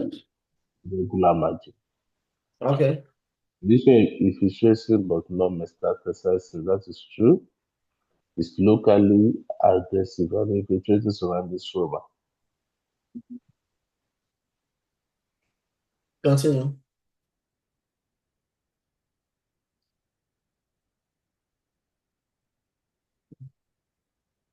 I'm listening. Continue, sir. Sorry. Okay, if it traces surrounding like then it does not metastasize. It is a benign neoplasm. And if it is not, it's recall if it's incompletely incised. Then you have differential diagnosis,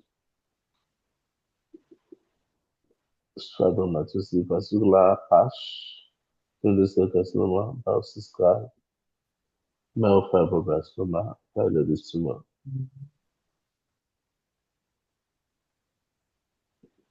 Okay. Each of these cases can mean So fibroblast. look at this. It may resemble, it may include fibromatosis. So tell me, how will you rule in fibromatosis? Tell me. H and E and IHC. Yeah, still cell tumor. If you can be infiltrate the body and then like surrounding fats. Then nuclear beta catenin positive. Yeah, cytology. What is cytology? Cytologically, will it be bland or pleomorphic? It will be blank. Very good. IHC.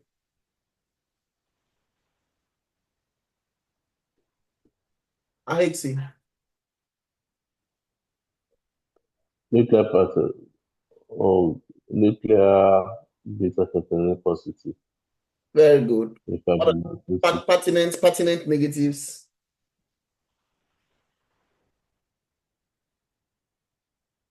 then CD34 negative, unlike nuclear fasciitis, abi?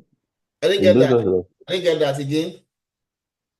I say is CD34 negative, abi? Yes, unlike Unlike what are two more nodular that fasciitis, unlike what? nodular fasciitis, Oh, myofibroblastoma. total percentage is everything negative, CD34 negative, and beta catenin negative. What are two more that can be making that are CD34 positive? Myofibroblastoma, Myofibroblastoma, what else? PASH, Ash, pseudoadenoma hyperplasia. what else? Okay, wait hold on. Pash, myofibroblastoma. There's another thing I see CD34. I can't remember now. Myofibroblastoma, Pash. You know that sarcomas too. Soft tissue sarcomas can be positive for that too. If you look at these,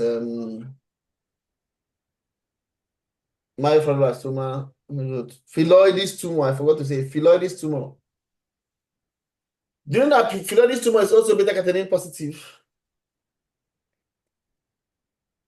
So I didn't get what you said. Yeah, so phylloides tumor is also beta catenin positive. So what will help you in phylloides tumors is going to be H and E, because I remember that yeah, CD34 will also help you because fibromatosis is Okay. negative for CD34. Look at phylloides tumor. This is phylloides tumor. It's a leaf-like pattern. This is CD34 positive for phylloides tumor. Okay, good. So what else? So CD34 will be so good, very good. 34 negative. What other pertinent negative test is very important in fibromatosis that as a pathologist you must do? Okay, you've mentioned this about the pattern, right? Yeah, beta-catenin is very important. But there's another thing that is beta-catenin positive, resemble fibromatosis, and can be dangerous. What is that? Oh, fibromatosis like metastatic carcinoma. Carcinoma. You can do, Yes. yes, you can do cytokeratin. Very good. Cytokeratin will differentiate it. And there's another tumor too called spinal cell carcinoma that will resemble them. The only thing is that how we differentiate spinal cell carcinoma from fibromatosis from fibromatosis like metaplastic carcinoma.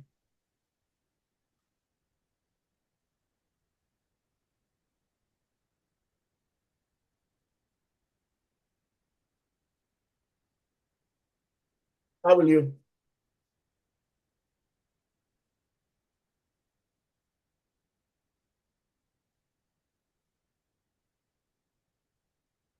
You're on a short break and come back. Let me go on a short break. We'll come back and finish up, please. Let me ease myself. Okay.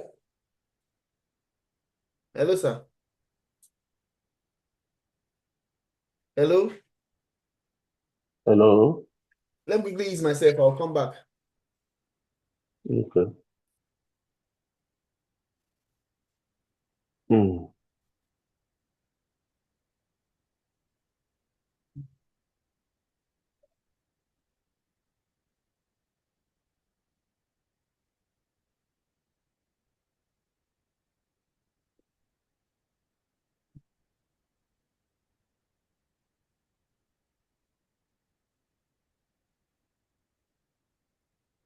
Benign locally aggressive, non-metastatic fibroblastoma having proliferation. Remember, we say that we say that fibroblasts proliferation gave us fibromatosis. Myofibroblast gave us myofibroblastoma. Then fibroblasts and myofibroblasts gave us nodular fasciitis. But here, they're telling us it's both fibroblasts and myofibroblasts. I don't know which to believe now. We'll continue, sir. It actually supposed to be fibroblasts, not, because here they said here it's fibroblasts, not fibromatosis, not myofibroblasts. Continue, sir. But myofibroblasts will be CD34 positive. Continue. Okay. Then it's similar to the type fibromatosis in the abdominal wall or extra-abdominal soft tissue. Those are the ones that say that long fascicle or spindle cell. It's part of the spectrum of musculoaponeuritic fibromatosis, that is extra-abdominal fibromatosis.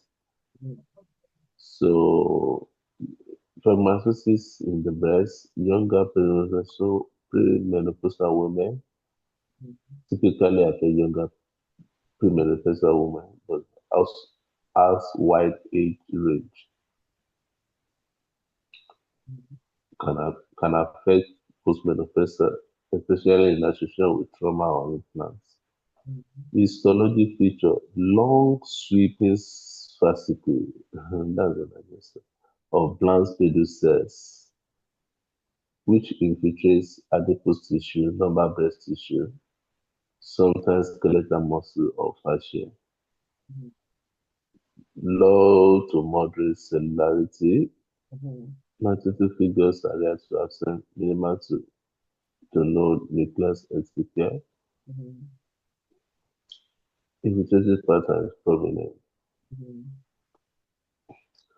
Distributed for reactive scars or benign circumscribed lesion.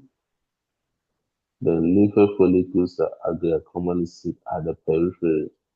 But in nodular fasciitis, those, that one has patternless pattern, then I think the lymphocyte is scattered. The locally recurrent is 25%.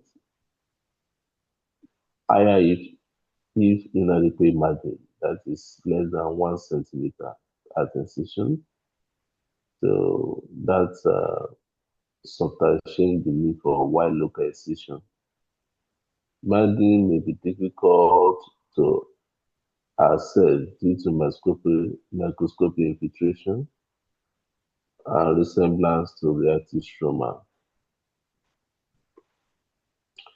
Differential diagnosis key operations. I can see this one very well. Scar show dramatic fibrosis, often less cellular, more collagenized, likely for aggregates. Yeah. Clinical issue of surgery or trauma, like infiltrative fascicle. Fascicular syndrome, dermatostroma, hyperplasia, myofibrin proliferation.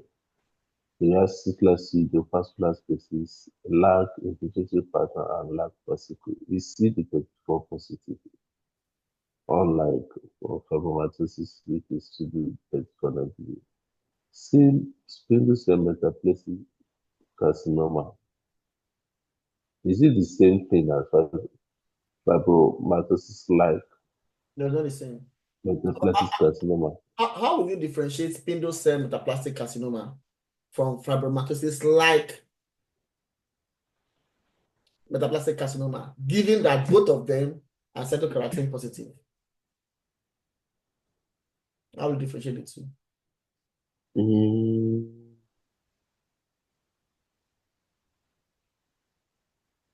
Well, IHC. What is very characteristic of fibromatosis like metaplastic carcinoma? CD34. Is CD34 positive? It is no, I don't think so. It's cytokeratin positive, PC3 positive. It resembles fibromatosis. Well, fibromatosis is beta-catenin positive. And fibromatosis like carcinoma is also beta-catenin positive. The only way we differentiate is because of tetralogic atypia and cytokeratin. That's how we differentiate it from fibromatosis.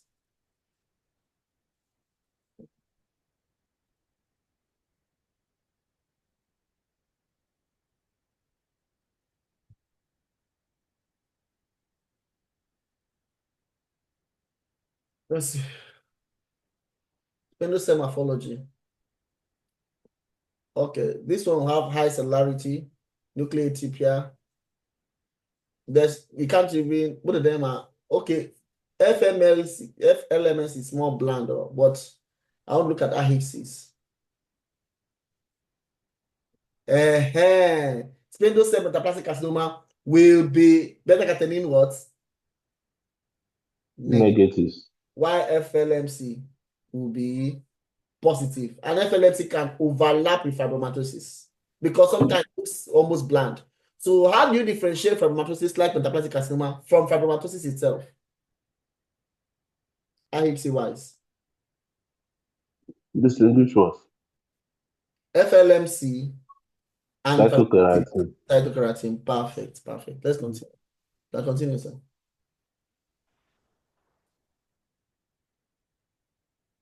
So, squamous cell mass, metaplastic carcinoma, ATPR, keratin positive, PC3 positive, may show epithelial component, may arise with, arise, I don't know why arise with, arise from PC ductal carcinoma or associated with. Paludis tumor, leaf-like architecture, stromal organ, CD34 positive, epithelial lines cleft, high-grade forms may show infiltration, more cellular and mitotically active. Myofibroblastoma, West circumference, more epithelial in appearance, CD34 positive, display positive, lack deep infiltration and lymphoid response seen in fibromatosis. Then add as collagen dissecting the or intersperse within the spindle cells proliferation. Sorry, I'm laughing. Somebody was distracted. Okay, I'm listening, sir. Continue. Okay, are you done with this? I'm done with differential diagnosis. Remaining immunohistochemistry. So fibromatosis is usually beta-carotene positive. That's nuclear beta-carotene positive. The negative for CD34 cytokeratin P63, but also variably positive for desmin, small muscle actin, and capolin.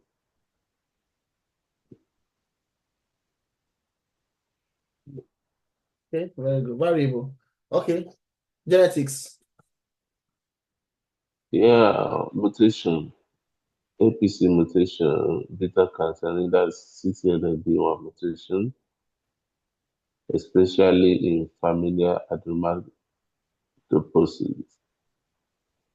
FAP, Sjogren's syndrome.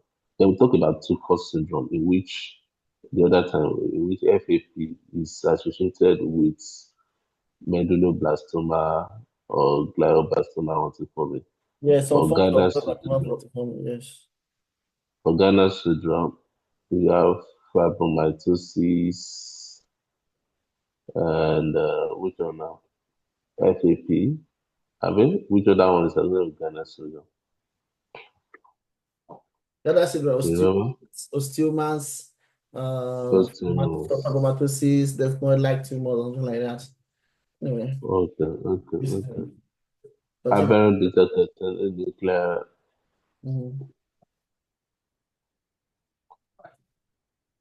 Nuclear localization is a transfer of bone mutation and serves as a useful surrogate diagnostic tool.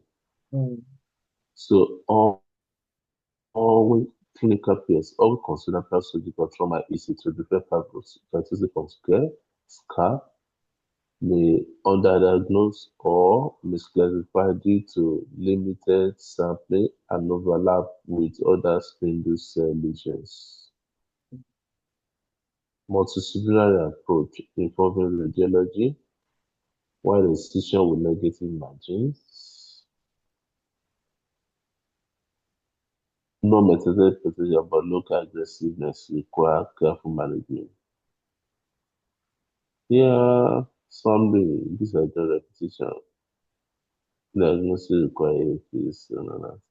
Mm, all right. Should Okay. we continue? Let's just answer the questions and we are done. Okay, we have to be fast with the question. I want to then Question just less than 55 minutes. One, do you know mm, that question, if you understand the concept, question takes very little time. You know that, right? yeah, that's true. It will be just very little time, we are done. We are done. So what we'll do is this. I will take the review of the main text, then you take the review of the teaching points. So that I don't understand. eh, The review of what? teaching points now. Like this teaching points here, you review it, then we'll take questions. But I'll review this text here. Is that not what we just did now? That's what we do now. I mean going forward. Okay, okay.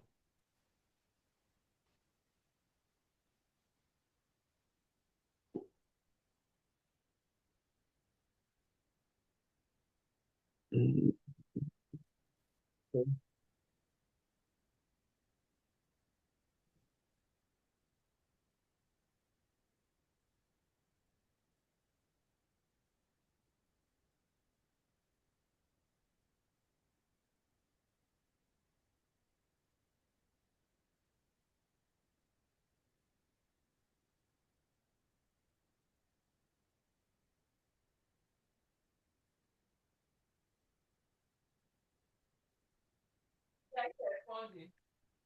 Okay, respond now. Okay, now where that there was no manual, but that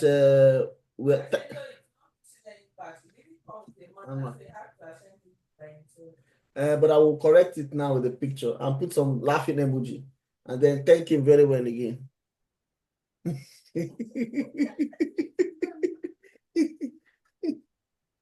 Oh my goodness. Sorry, bro. Sir. Let's leave it for.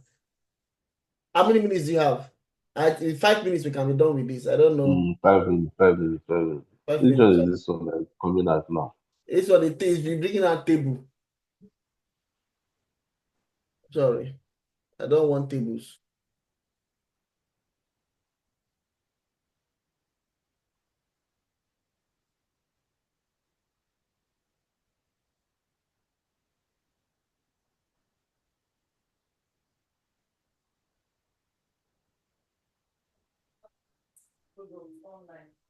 Ị ga-agba mbọ ka ị na-etinye punctuations ị na-ede anything on.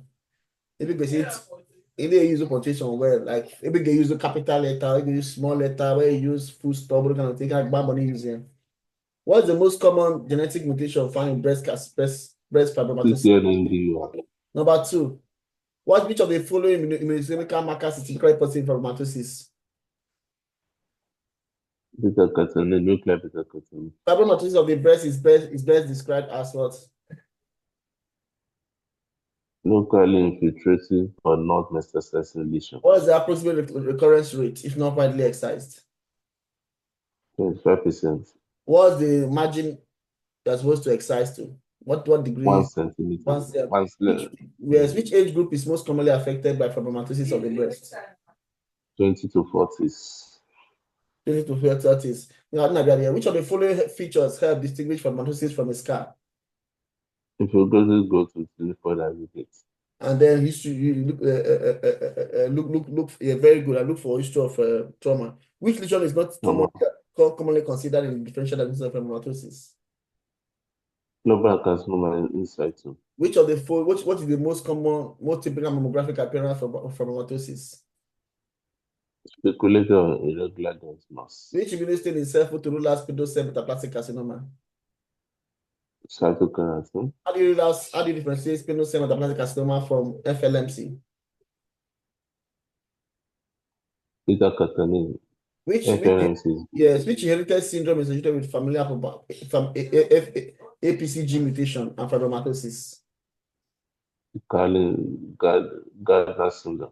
Gardner syndrome. Remember anything about Cowden syndrome? Cowden, eh? Yes, Gardner syndrome. But do you remember Cowden? Cowden, yes. I forgot the Cowden again. No? Has to do Name with from many is P53, P53. yeah, P53. I think it has some osteomas, if I remember. It has skin lesions too.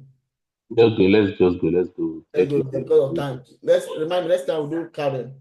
Why is nuclear beta caffeine still insignificant for mitosis? It indicates WNT or beta carotenin pathway activation. Yes. What best describes the mitotic activity in fibromatosis? Prior to absence. Which histologic feature is common at the periphery of fibromatosis? Lymphoid follicles. Which of the following markers is typically negative in fibromatosis? CD34. How is myofibroblastoma best distinguished from fibromatosis? By cyclophile margin and CD34 positivity. Thank you very much for coming. We shall continue. Yeah, thank you too. What time tomorrow, sir? Maybe around the time today. Okay, no problem. Around that 2 a.m. too. Thank you. Take care, sir. You're welcome.